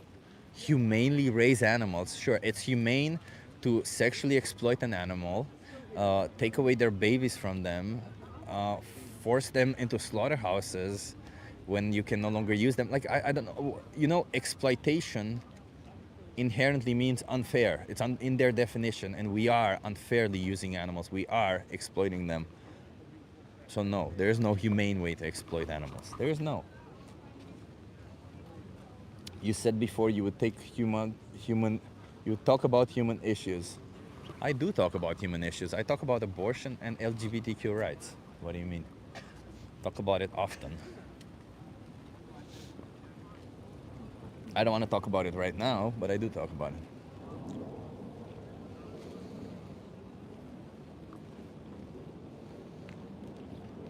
Men who go through hard labor must eat meat. I'm a certified nutritionist. There's plenty of evidence online. We can thrive on a plant-based diet. Hell, I lift pretty heavy fucking weights every single day. And I can thrive without eating meat. I haven't been eating meat for, let's see, 11 or 12 years. I'm not even sure because I didn't mark the day in the calendar or something. But a long time, nevertheless. So no. Arline is saying, I'm considering becoming a pescatarian. Arline, I don't know why you're considering becoming a pescatarian, but I'm just wondering, why is it that you think fish don't deserve moral consideration? Want to try a social experiment?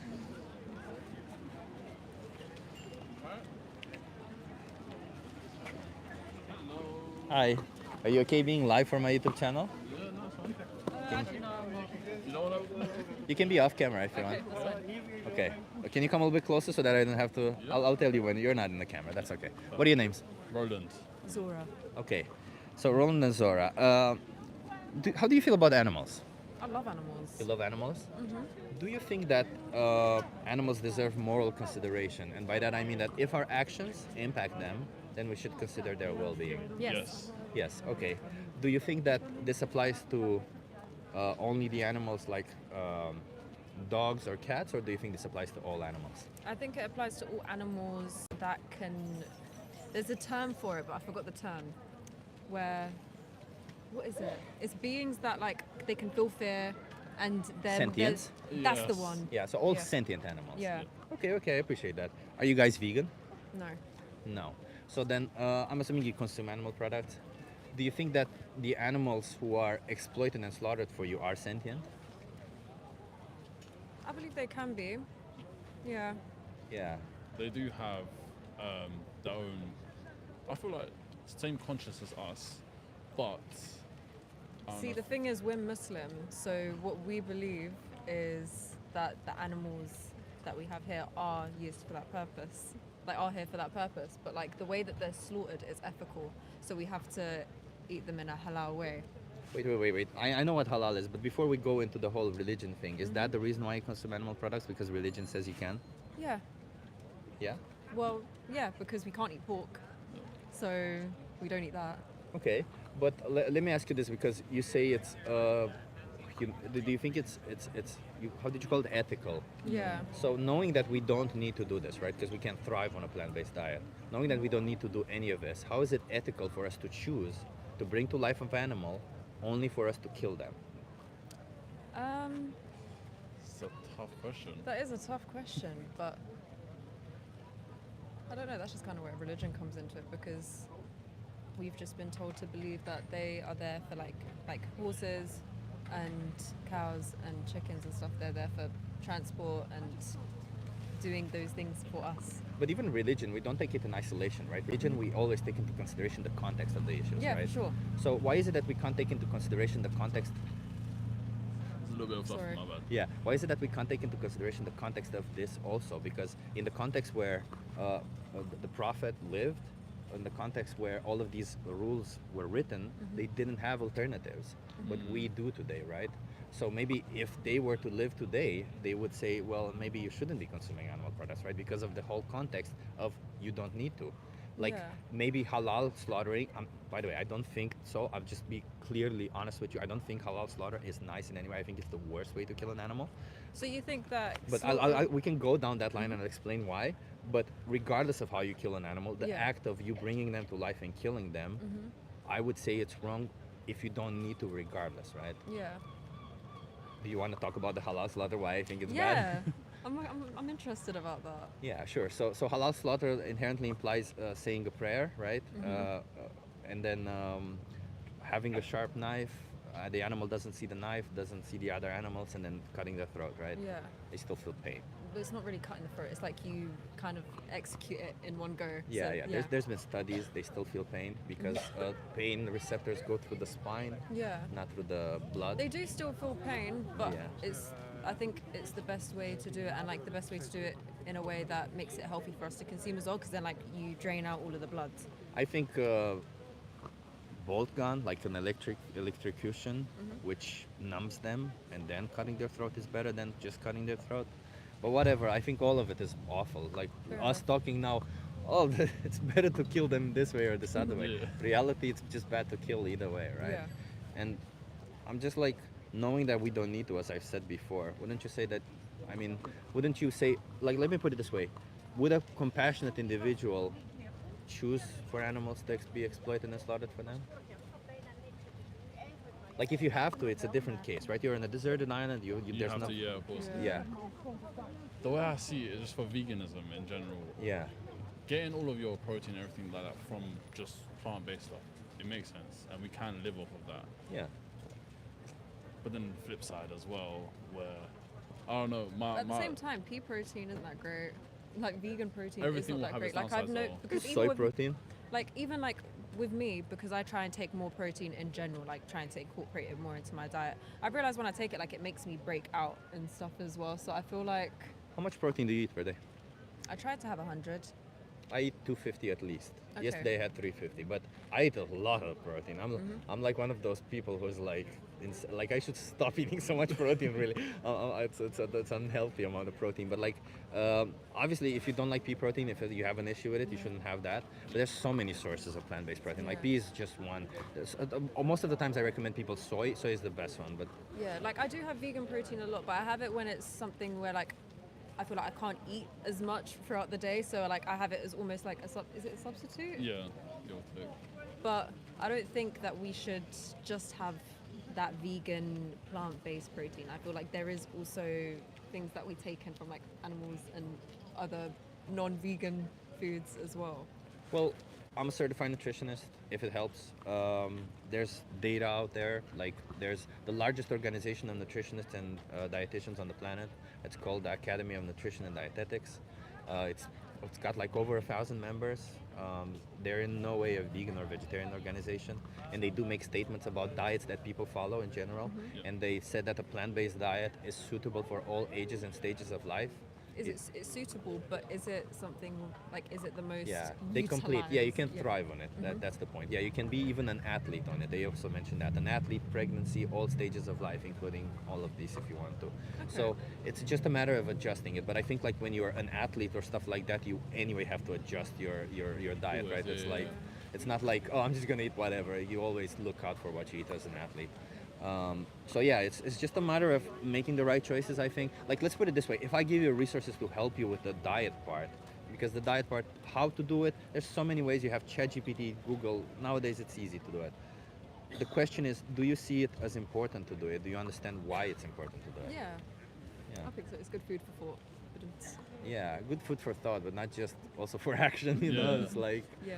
'Cause let me put it this way: you guys respect animals, right? Or you consider yourself respect animals. If I say I respect women, but then I go around killing women, and then I say, well, my religion allows me to kill women. But it's not like for like though. Mhm. Because in the same way, I don't know how to put it, like my family when they were younger, like my mom and dad, they would need to have a farm and they would, have a cow or goat, whatever, cheese, and use them for, their needs, right?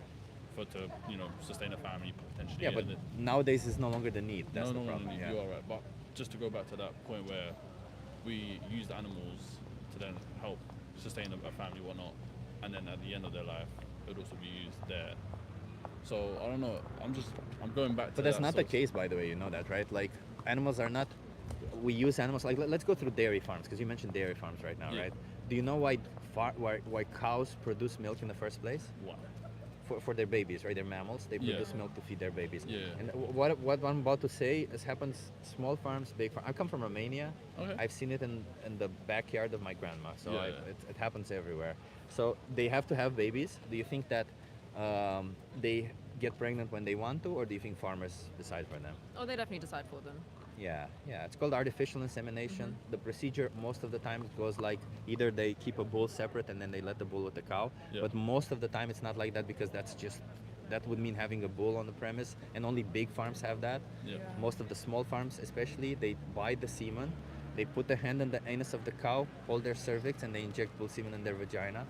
It's kind of fucked up. It's not, Yeah. another one. And when the babies are born, what do you think happens to them? Well, hopefully nurture them, try and get them, give them the best No. life. But I'm assuming not the case. They can't drink their mother's milk. They Oh, can't. that is crazy. No, because they have to sell the milk, right? They like a lot And of the. apparently, I've heard that they apparently like pump like a whole lot of hormones in So- the so- mum as well so to they- make the babies grow more. So I don't know. You haven't been pregnant, I'm assuming. I don't No. know. So what happens is when you're pregnant, the only way for you to produce milk is for somebody to suck through your tit, right? Yeah. So what farmers do is sometimes they keep the baby a little bit there for the cows to produce the more milk, milk. and then they just take them away. That's it. Sometimes they let them with their mother for a month or two, then take them away. But always they're separated from their mothers. You'll see it that on farms you have these little houses, these white pens, and in there those are the babies that have been taken away from their mothers. It's everywhere. So they separate them. That's the first thing. If they're born male, they're a different species than the ones that are grown for meat. So what do you think happens to them? Do they get killed? In Netherlands, there was a report that on 1,300 dairy farms, which is like 60 to 70% of the farms here, they would just let them starve to death. They wouldn't even kill them. Yeah, because they're classed as a waste product to them. They see them literally as objects. I don't like that. Yeah, and if they're born female, same fate as their mother. Every year forcefully inseminated. Every year babies stolen from them and exploited for milk. And at some point they also kill them. Do you know when? When they can no longer get them pregnant. Oh, crazy. Right, that makes sense. Yeah, that happens at 8 years, 6 to 8 years old. Cows can live 24, 25 years. So Yeah. at the third of their lifespan. And these are the animals that live the most, right? So when you mention that an animal living their whole family with their life and then they die and then you want to eat their flesh, you know, like if you find a dead animal on the road and you want to eat their flesh, I think it's kind of weird, but Rude kill. That's crazy work, yeah, Robert. everybody can like you're not actively participating for animals to be exploited or slaughtered, right? You're just Like, it's just the opportunities have risen. I don't know. For me, I feel like I have my manager. She's a vegan. She Yeah. really pushes this idea that obviously vegan's good, and I don't go about saying it's not a good idea, but it's just because we have been sort of growing Accustomed up, to it, accustomed yeah. to eating meat, Yeah. which is sort of normal to us. I think the way that veganism is going, it's only going to keep on growing. yeah, Like, for there's- sure, for sure. In supermarkets now, there's a whole section just for veganism, which I think is quite cool. Yeah. But it's just obviously, like you said, you have to really research about it at the moment and, you know, understand what's coming from where, because even dairy, for example, like Yeah. what they do to the cows ain't good. That So does we make do. really sense. Yeah. I feel Yeah. like I've got a connection to animals in general, but then just How Yeah. about I do this? I give you a card, Yeah. you watch a video, Yeah. you learn about all the practices, and then you make decisions on your own. I'm Thank not you here so to much. push anybody. I'm just here to to educate you, and I feel to make choices because you will be watching these videos and you will have to ask yourselves if you really want to be part of it, because yeah, sure, everybody does it, but as you said, it's growing, Yeah. and at some point we will look back, we say it was barbaric. yeah. Hopefully we'll get to that stage where we'll look back and it'll be sort of a. I don't know if during our lifetime, but sure. Probably not in our lifetime. But I really appreciate it. Thank you I so much appreciate for you. your time. Watch the Minion, okay? That's the video call there. Take care of Thank you Promise so me you'll watch it? We will watch promise. it. I Yeah. appreciate you. Thank you so Okay. much for your time. Cheers. Have a good Bye. one. These were the first people who brought religion up and were actually very open to you see, this is what I mean by open, you know, like they weren't fixating on the religion idea. I really appreciated that about them, and I had a good vibe from them. I felt like I reached a natural point where I just would have been pushing from now. I definitely could have said more, but you know, I'm trying to reach that point where I also need to spark a little bit of interest from people so that they continue looking, because my job as an animal rights activist is not getting people to change. I can't get people to change while sitting here on the street. My job as an animal rights activist is getting people to get informed, is getting people to watch more, getting people to document themselves. I wholeheartedly believe that if people know more about the practices, if people know more about their solutions, about their choices, that they're willing to change. And yes, sometimes they also need a nudge, right? Like, that's what it is. You nudge them a little bit and you inform them. You nudge them and you inform them. It's this whole thing that we do. Hi. You want to try the social experiment? Are you okay being live for my YouTube channel? Can you come closer so that you're in view? What's your name? Leah. Leah. Mhm. Where are you from? Netherlands. Okay, love it, love it. Leah, how do you feel about animals? Great. Love them. In general, do you think animals deserve that if we do something that impacts them, that we should consider their well-being? Yes, of course. Okay, that's called moral consideration. That means we consider them morally, right? Do you think this applies to like what animals do you like in general? Like tropical animals, you know what I mean? And just I don't know, like birds. I don't know. Oh, interesting. What birds do you like? I like parrots. Oh, And I like just flamingos. Oh, that's cool. There's some parrots in that tree over there, right? Yeah, In I know. House yeah. bumper. Yeah. So, okay. So, do you think that this moral consideration, by that I repeat, means that if we impact them, we should consider their well-being? Mhm. Then, should we consider just parrots, flamingos, or all animals? All animals, yes. All animals. Okay. Do you think that when we buy animal products like meat, cheese, eggs, that we are disconsidering the animals that have to be exploited for those products? Yes, personally, I'm a vegetarian, and I think honestly, all people should be vegetarian because it just, yeah, I don't know, the idea of I'm eating like a baby pig or baby cow doesn't like, I'm not hungry anymore, you know? Yeah. So, like that. Yeah, you seem to want to respect. And when you say vegetarian, do you consume any animal products? No, I do eat eggs or milk, but just not any meat. But I try to eat as not many like I try to eat as much vegan options, you know. Well, let me tell you, for milk, do you know what happens to the cows for milk? Hmm. Yeah, they kill baby cows, right? Yeah. So then, do you think if there's any difference between consuming the flesh of a baby cow or paying for the mother to be exploited, to be pregnant, to have babies, and then have their babies killed? Like, is there a difference? Because there's still a killing happening, right? Regardless. Yeah. Personally, I don't want to change my whole life because, because it just with meat, it's easy. I can just say, I'll just take the vegetarian option. Yeah. But in a lot of places, there are no vegan options. Here in the Netherlands, Mhm. I've never had issues. And then I just like to have some. I don't want to be the person to be like, oh, I don't eat that. So I try to be like a people pleaser, and then I just eat it. But Oh, I see. I appreciate you saying, at least being honest, that you're trying to be a people pleaser. But what if everybody that you're with Mhm. eats dogs? Yeah, I won't do that because I'm still a vegetarian. But when there's vegan options, I'll take the vegan option. But if there's not, I don't really have a problem with eating a non-vegan item. But I do always not eat meat. But do you understand that even when you buy a Yeah. vegetarian option, you're still paying for cruelty to animals? Mhm. Yeah. And do you think, like, is that giving them moral consideration? Honestly, I try my best. Yeah. So, and I don't want to be like busy with in my mind the whole time about what I'm eating and what consequences it has. So, I try to don't eat as much meat as other people, but I don't want to take like my whole personality, like my whole life, being a different. Yeah, I'm not that good in English, but my I see whole, what you mean. Yeah. you know, I don't want to be busy with it all the time. Oh, but you don't, like. I understand your perspective, but I feel like a lot are you the only vegetarian, or are your friends vegetarian? How is it? Yeah, I try to influence them to be vegetarian. So yeah. Are they, or do they also eat meat? Yeah, sometimes? a lot of my friends are. Oh, okay. Well, I just feel like, because I don't know, maybe you as a vegetarian amongst meat eaters already have this distinct thing, right?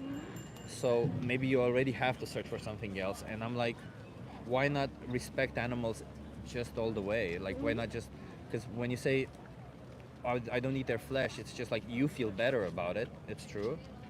But when you buy for their secretions, like milk, like all of Yeah, these, I understand. the same thing happens to them. So you don't feel bad about it, but the same thing happens to them. So it's, I feel like, and you said that, I'm just trying to discuss your concerns, by the way. I'm not trying to change it in any way.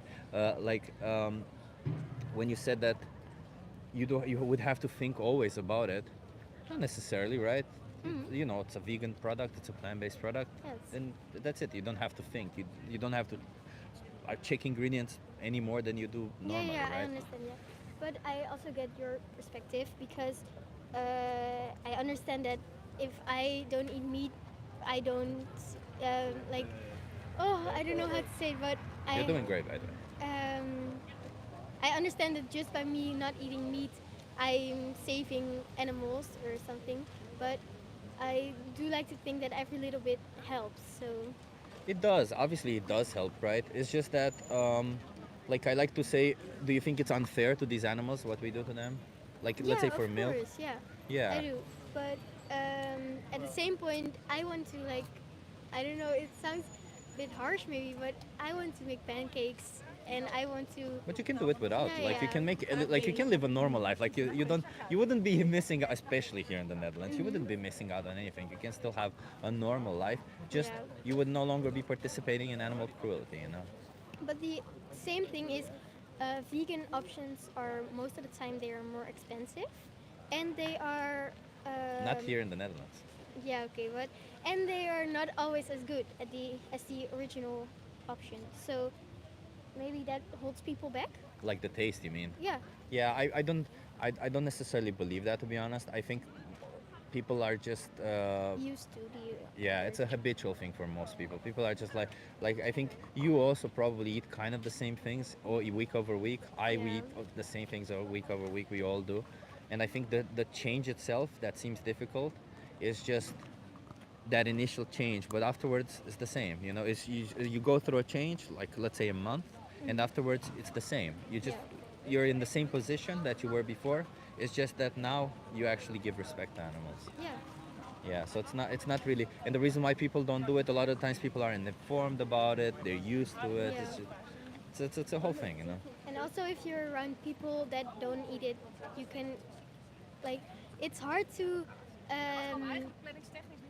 always eat vegan options because I'll just say my mom cooks for me, and then I just have to say like, oh, I'm not eating that because like, I'm vegan.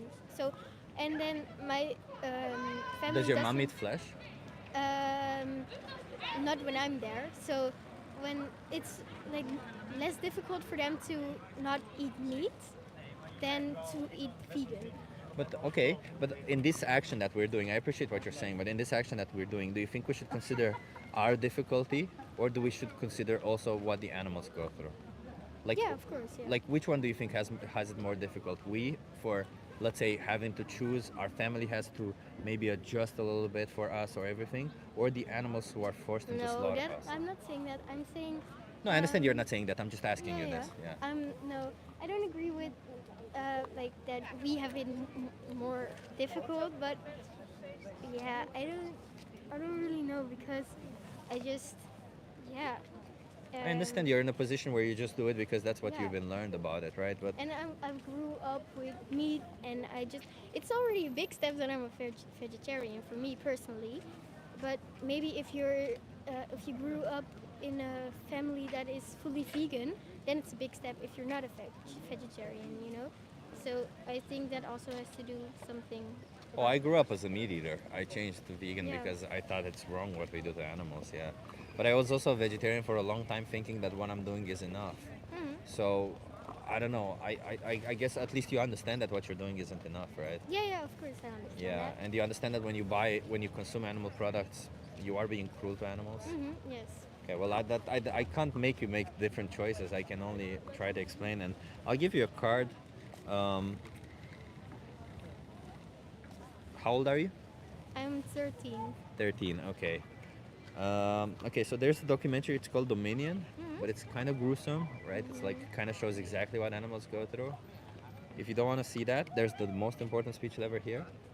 You just gotta scan this QR code. Yeah. You promise me you'll watch one of those too? Yeah. Okay, that's it. Just to learn about eggs and everything, and then you make decisions for yourself, okay? And maybe watch it with your family. The most important speech you'll ever hear might be a really good watch with your family, okay? Okay, yeah. I appreciate you. What was your name again? Leia. Leia. I'm Chip.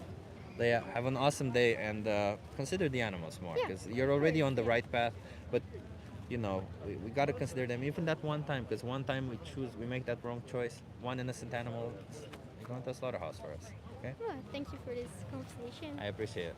Bye.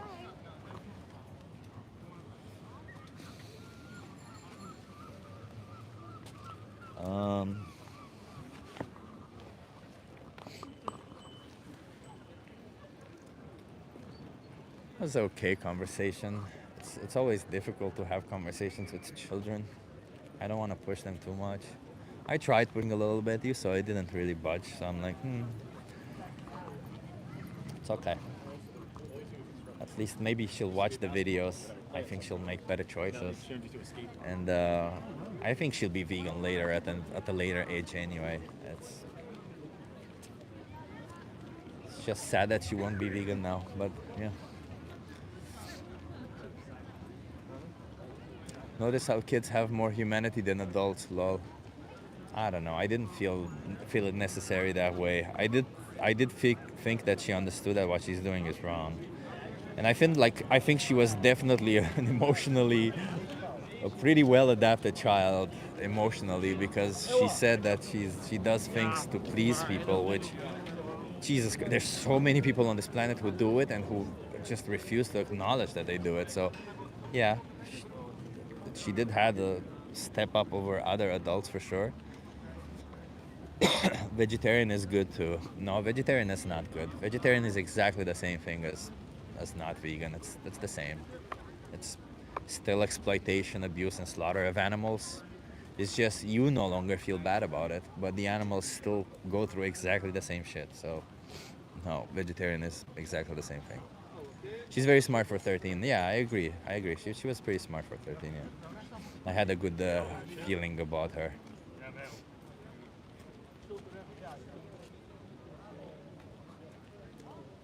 Never good enough. Well, it is good enough if you don't exploit animals.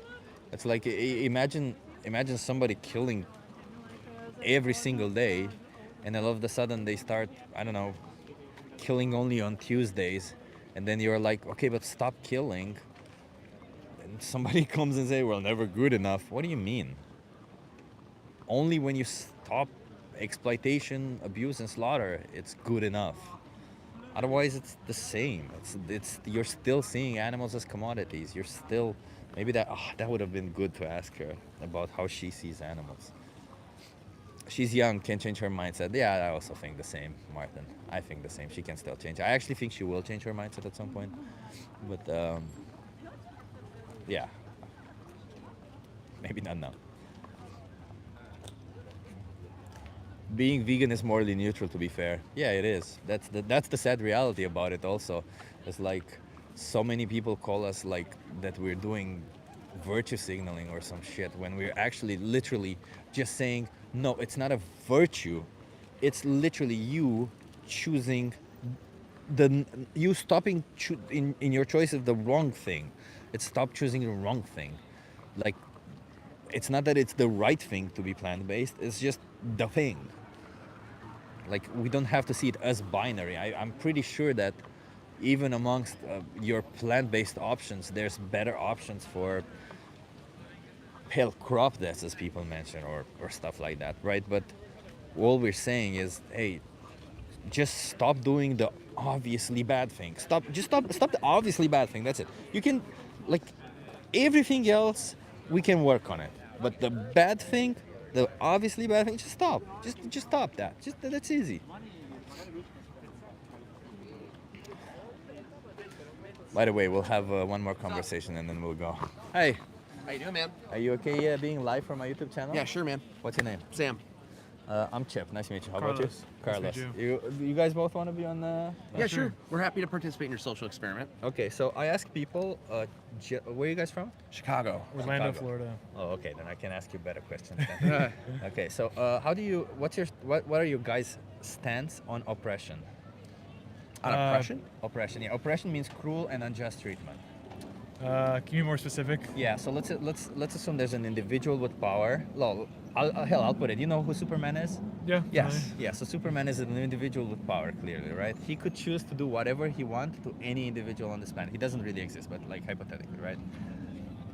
Would it be fair if he chose somebody on this planet to take home and enslave? No, I definitely guess not. No. He would have power over them, though, right? Sure. Well, if it's imposed by a person that's not going to counteract it, then it's still a misuse of that power, and it's preying on someone who doesn't have just the capability to battle that on their own. So it's like there's many different situations of it, and an awareness of knowing that that's not the right thing, I think, is an important human quality. Okay. Would it make any difference if this individual that Superman is taking is somebody who's intellectually challenged and cannot possibly understand what's happening. Like they don't know that they were taken or enslaved. They just feel. Is that would it be wrong if Superman still takes them? Would Superman be saving them from a dangerous situation and then placing them in a safer situation? So Superman is doing all this not for the benefit of the victims, but for their own benefit. I still think that that's still oppression. It's just masked in being like a civilly right person, and I think that that's something that people nowadays like will hyper focus on in like a good way, in identifying how people misuse their power and portray it as if they're not. Any thoughts on that? I think in general, my like moral worldview is that it's immoral to remove people's agency. I think that's like the most important thing like a person has, the ability to make their own decisions. Yeah. As long as it doesn't infringe on other people's personal freedoms. So I think in that way, even if the person doesn't know, I still think you're removing agency. But Yeah, exactly. That's a very well put. So agency is very important, right? yeah, I think so. Okay. Do you think Superman should be discriminating who to choose on based on phenotypes, like Who to save? Or Yeah, I wouldn't sorry, think not who so. to save, who to exploit in this. Who to situation. enslave? Yeah, who to enslave. Yeah.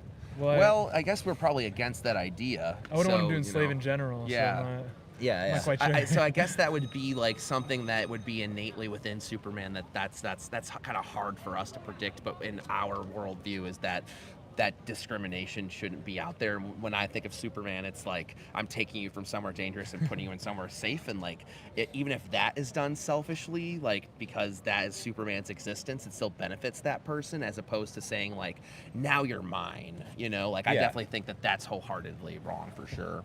Yeah, I appreciate that. Okay. What if Superman has been doing this for a long time? And what if Superman is part of a group that has been, like, it's tradition for them? So my question is, does tradition or the duration that he's been doing it for justify his action?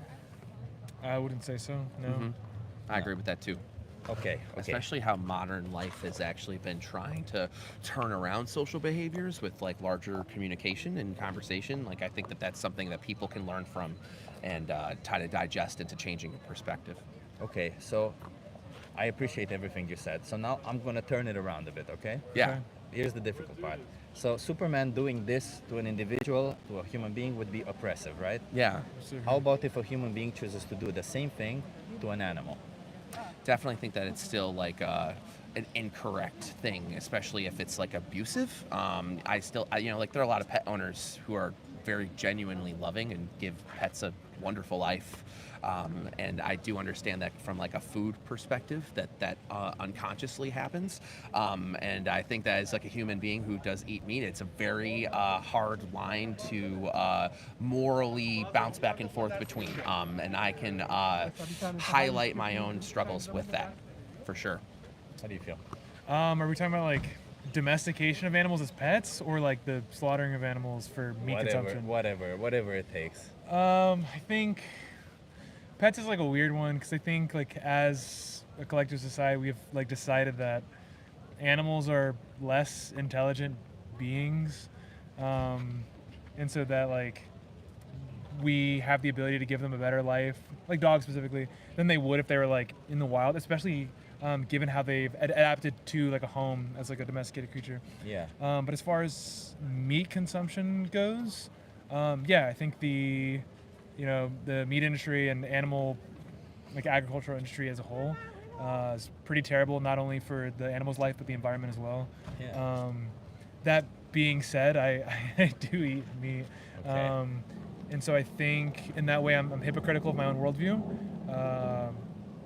because I've decided that like the move to veganism is a level of personal sacrifice that I haven't decided is worthy to make just yet, which is... Okay, well, you hit the nail on the head. I'm actually an animal rights activist. I'm also vegan, as you mentioned, and I am trying to have productive conversations with people, trying to get them to go vegan, preferably, because being vegan literally it's not a how should I put this? It's not a virtue or something of being higher than. Yeah. To me, as I see it, as a moral baseline. It literally means I leave animals alone. I mind, like if an animal attacks me, I'm gonna fight, of course. Sure. If I kill the animal, I kill the animal. That's it. I'm still vegan, but I don't go out of my way trying to exploit and kill animals, right? Especially given that I don't need to. Like for food, for clothing, for entertainment, all of these, we're handled. We can thrive on a plant-based diet, right? So,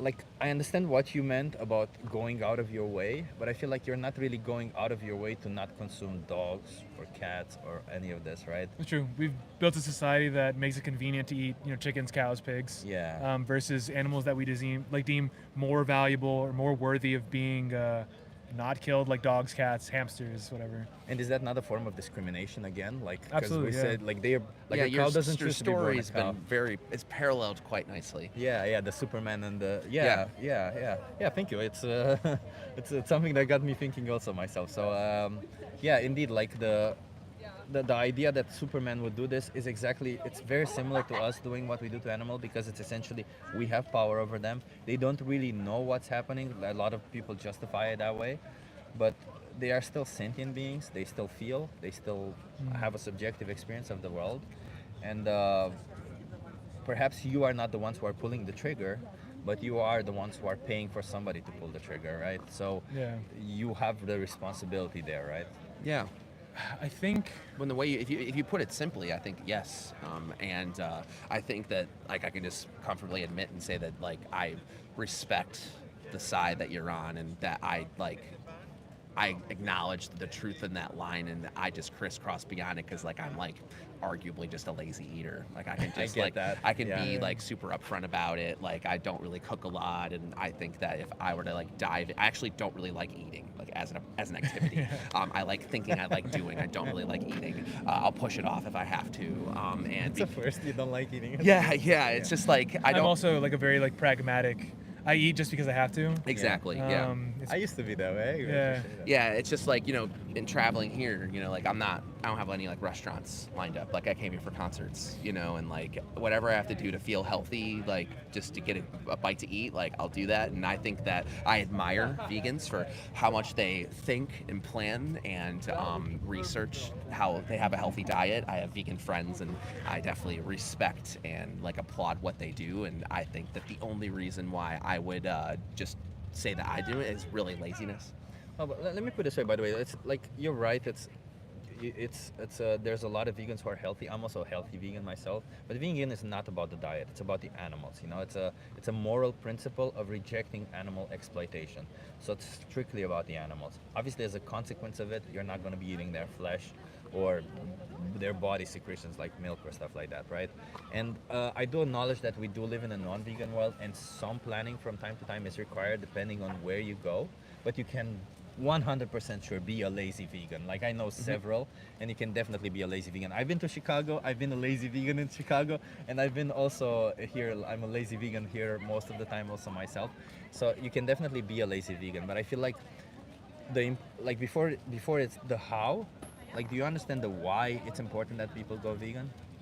I think that you've definitely illustrated well in your story, in the fact that we should look at animals as human beings and having a similar life experience, and that the domestication, I guess if that's the right word for it, of animals is like basically like if you say that story doesn't apply to animals, then you're just ignoring like the larger facts, and it's a story that will keep me thinking, I think.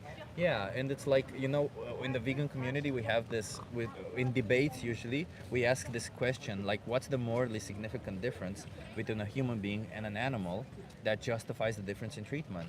And a lot of the times people go like, well, it's intelligence. And then you say, okay, well, if a human being is less intelligent, does that mean you can do to them what we do to animals? No. Okay, and all the time it just boils down to them saying, well, they're human and they're animals, as if the species that they're born into somehow makes them less worthy of life, right? And I feel like, I don't know, like you guys definitely have good values and are intelligent people, but your actions are, what were you doing? I understand where you're coming from. Yeah, so like if I say I respect women, but then I go around beating women, what I say means kind of not so much, right? What I do means more. So do you understand what the parallels that I drew with what I just said to Absolutely. you? Like, so you seem to have the right values there, but you need to also change what you do, don't you? Yeah, no, I understand your perspective for sure. Yeah. I think everyone is a bit hypocritical in their worldview, just in varying degrees. Because I think there's no way to guarantee every piece of clothing you buy is going to be manufactured ethically, or your cell phone is 100%, manufactured yeah, ethically. yeah. But you if you do your best, right, to pick and choose things that. But in your example, I'm sorry for Yeah. interrupting you, but if you know that an article that you're buying is manufactured unethically, and you have another article that is manufactured Sure. ethically, or better, let's say not necessarily 100% ethical, because the fucked up world that we built, but wouldn't you say that then you have a moral obligation to choose the one that is... What if there's like a significant price difference that would place like a level of individual burden on you? Fair enough. If it was for that one single article, I would say it's difficult to make the choice for the right one. But what if it you are faced with these choices that you make every day? You're not buying clothes every day. That's a difficult thing to say, right? Yeah. But within when you buy food, sure, some food will be more expensive than others, like especially plant-based meat. If you buy like the replacements, they're gonna be more expensive in a lot of places. Amsterdam not, but a lot of places they are more expensive. But overall, and there's been studies on this, that you end up being cheaper because a plant-based diet, a lot of the times you'll be eating beans, lentils, chickpeas, and these are the cheapest things in the supermarkets. And the only reason, by the way, also why meat is so cheap and animal products are so cheap is because they're heavily subsidized by the government. So, that's another reason why you shouldn't want to be supporting it, because you're just supporting the same subsidizing system that, I don't know, takes money from your taxes and gives money to these assholes to do this to animals. And then they lie to you, by the way, by telling you these animals have had a good life. They're okay. It's okay to do this to them. It's just, I feel like there's no right way to be on this side. And if you have the option to be on this other side, I fail to see why you wouldn't. Yeah, I've definitely thought to myself before that there's a good chance that hundreds of years from now we'll look back on the treatment of animals as one of the greatest atrocities committed by mankind. Yeah. And it's I think at times I'm just coping with my own moral shortcomings. Yeah. And I don't know. I'm grappling with that, I guess. Yeah, and I think you're opening up an important conversation just because Yeah. it's really easy to casually live through life and just think about it from a different perspective like yours. Yeah, and it's not. By the way, it's not my perspective. What I try to view is the whole perspective, because Well, just in this conversation. Yeah. Like the perspective of the animal is also important that we need to take into consideration. And while we see them as they're the animal, we can think about it differently. They have all the right stuff to think about them just like we would an individual. If they're sentient, if they have a subjective experience of the world, then I think we should consider them just like we would any other human. I'm not saying give them rights to vote or stuff, but also don't take away their basic right to autonomy, like we've been discussing, right? It's just simple. Every animal wants autonomy. You put them in a cage, they want to go free. It's not like, I don't think this autonomy, this will for autonomy is not something that comes from intelligence. It's just something we have built within ourselves, and I think animals have it also. I have maybe this is a silly question. Yeah. So do you feel this way about animal across the board, even insects? I do, yeah. Let's say you had a roach infestation in your house. Would you be opposed to having fumigators come in and kill the bugs? I would try my best to remove them. Because that might be unrealistic to remove roaches from your house without killing them, right? Yeah, so I might in that situation kill them indeed. But I feel like that's a situation where they're in my house, they're in my space, they're invading my territory, right? Sure. In those situations, I'm if a mosquito comes into my house, I'm probably gonna kill them. I tried setting mosquitoes free, it never works. I usually just kill them. I actually have this thing that I plug in which keeps them away without even entering. But if they do enter, I'm gonna kill them because I don't want to be bitten. And they do that buzzing thing around the ear, which annoys me so much. But that's different than me going around. Yeah, I do think it's a false cockroaches and equivalency. I was just mosquitoes curious. and killing them intentionally, right? Yeah. I'm not against killing of animals or against killing of insects for reasons where you need to. I'm against doing it when you don't need to, when you're just doing it because you want to. How do you feel about hunting wild animals? Well, it's the same situation. You still don't need to do it, right? But they lived a life in the wild, right? Yeah, I don't think they're dead instantly. Yeah, it's not just about you're still in a sense objectifying them because you're you're you're stripping. Like, would you hunt wild humans if Yeah, wild that- humans would exist? Like, would you go like, well, I'm gonna go hunt some wild humans? We don't, but I don't see why it would be different for animals, because again, they're the same as us in all the ways that matter. They actually can overpopulate, though, right? Like there could be animals that overpopulate, and Yeah, it like can deer in it certain can parts be of the world. deer, and so like What's hunting's the animal actually, that overpopulated the most? So I think it's deer. I would say it's humans. Well, I guess outside of humans, yes, I Yeah. can understand that. I just saw that as it's just like an interesting counterpoint. No, yeah, like, yeah. I'm not I playing any agree with side. you. Yeah. No. So when it comes to like, obviously it's I don't think it's tied to animal rights or veganism. Well, it's tied to animal rights, but not veganism in a sense. But like, obviously when it comes to maintaining ecosystems, we as humans, because we fucked up so many ecosystems, now we feel the responsibility to set them straight. And a lot of the times that may mean us putting in carnivores back, which inherently kills more animals, or us killing some animals like we do. I don't agree with us killing animals. I don't like the idea of human intervention even in wild nature. Even inserting predators I don't really like. I think we should just let ecosystems stabilize on their own. That's just my opinion. I don't have enough knowledge on the matter. But morally, I oppose the idea of a human being because we have power over them, for us to decide. And the thing that's very important is, are we deciding in their interest or in our interest, right? Because when we put down a dog because they're suffering, we're doing it for their interest because we don't want them to suffer.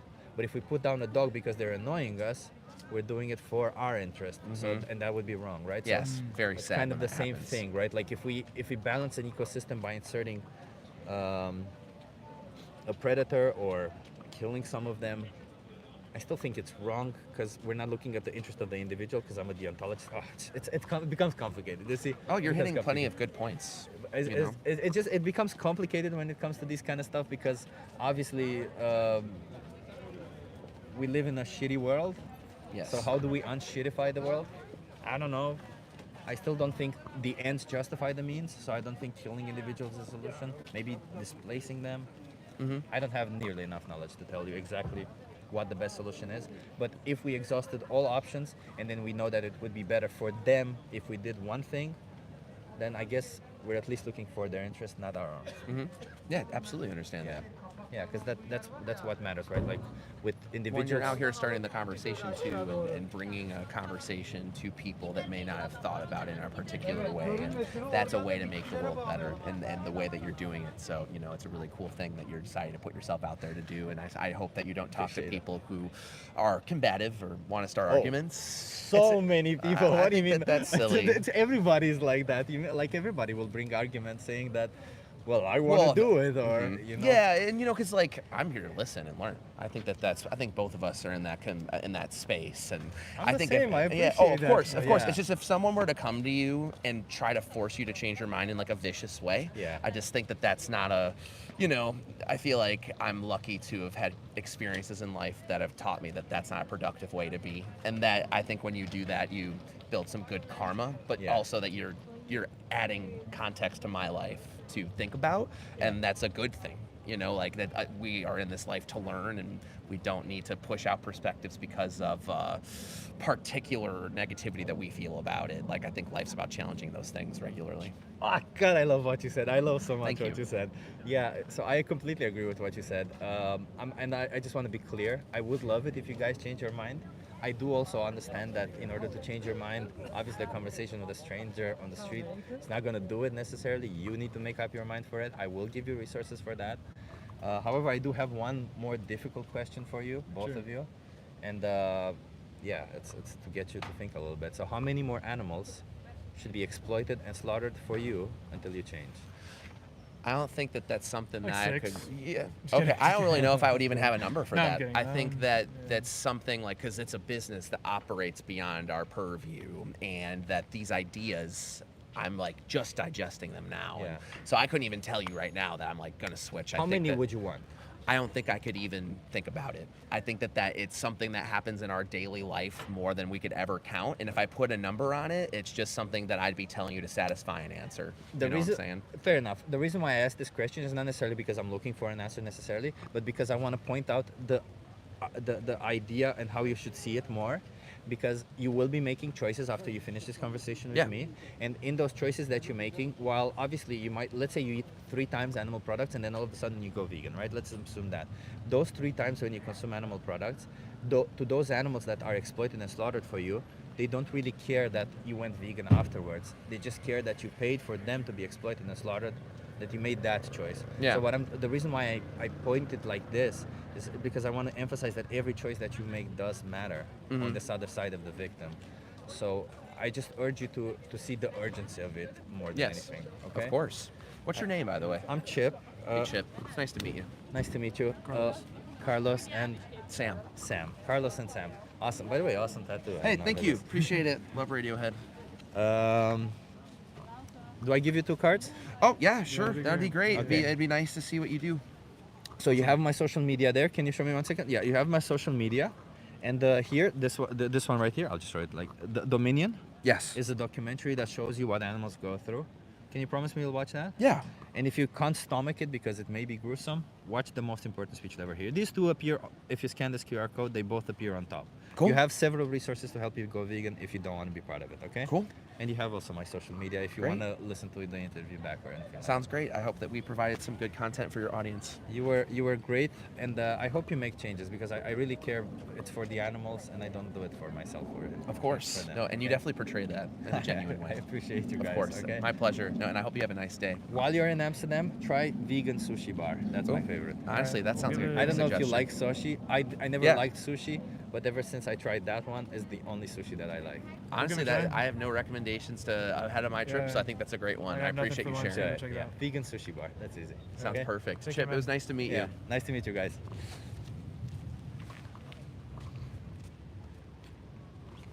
These were awesome. I love it. I love when I meet open-minded Americans. I feel like open-minded Americans, it's a little bit easier to have conversations with them. And these 2 guys, man, I would hang out with them. Let's just put it this way. They feel like guys that I would hang out with. They're definitely the intellectual who want to challenge their own. So I appreciated that about them. That's it, everybody. I'm gonna be back, I hope, tomorrow, and if not Saturday. So I hope tomorrow and Saturday, but we'll see. We'll see. Okay. Tomorrow I'm also going to a conference in the evening. Well, not a conference, but like a vegan meetup in Amsterdam. It's called, what is it called? I forgot the name. RAF. And we're gonna have it's organized by Lodewijk. I think a lot of people who are here who have been here in the channel know Lodewijk. He organizes that. He organizes it every month or something, or every couple of months. And he gets some speakers there. He gets some vegan food there. We get to listen to cool stuff and we interact with each other. It's a very nice time. So if you're in Amsterdam and you want to join RAF, please join. That would be awesome. It's tomorrow evening. But yeah, I'll be back tomorrow. So I'll be back tomorrow for sure. I'll either do Discord or this, but I'll be back for sure. I'll be doing outreach. So yeah. Great outreach, Chip. All good except one, but that wasn't your fault. That's okay.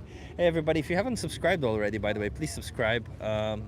It's nice to get those numbers up because we can reach more people. And there's this thing, by the way, that if you're on mobile, by the way, to you can double tap. And there's this thing that, if you're a regular at the channel and you want to maybe help out, I'm not sure if it does help out. I've been doing it also for Sky and other people, and every time I did it, I felt like it did help. It's like just share and then copy URL and just paste the URL somewhere in a note. That's it, nothing more. But that's already too late for this stream, so it doesn't really matter. But I appreciate you being here.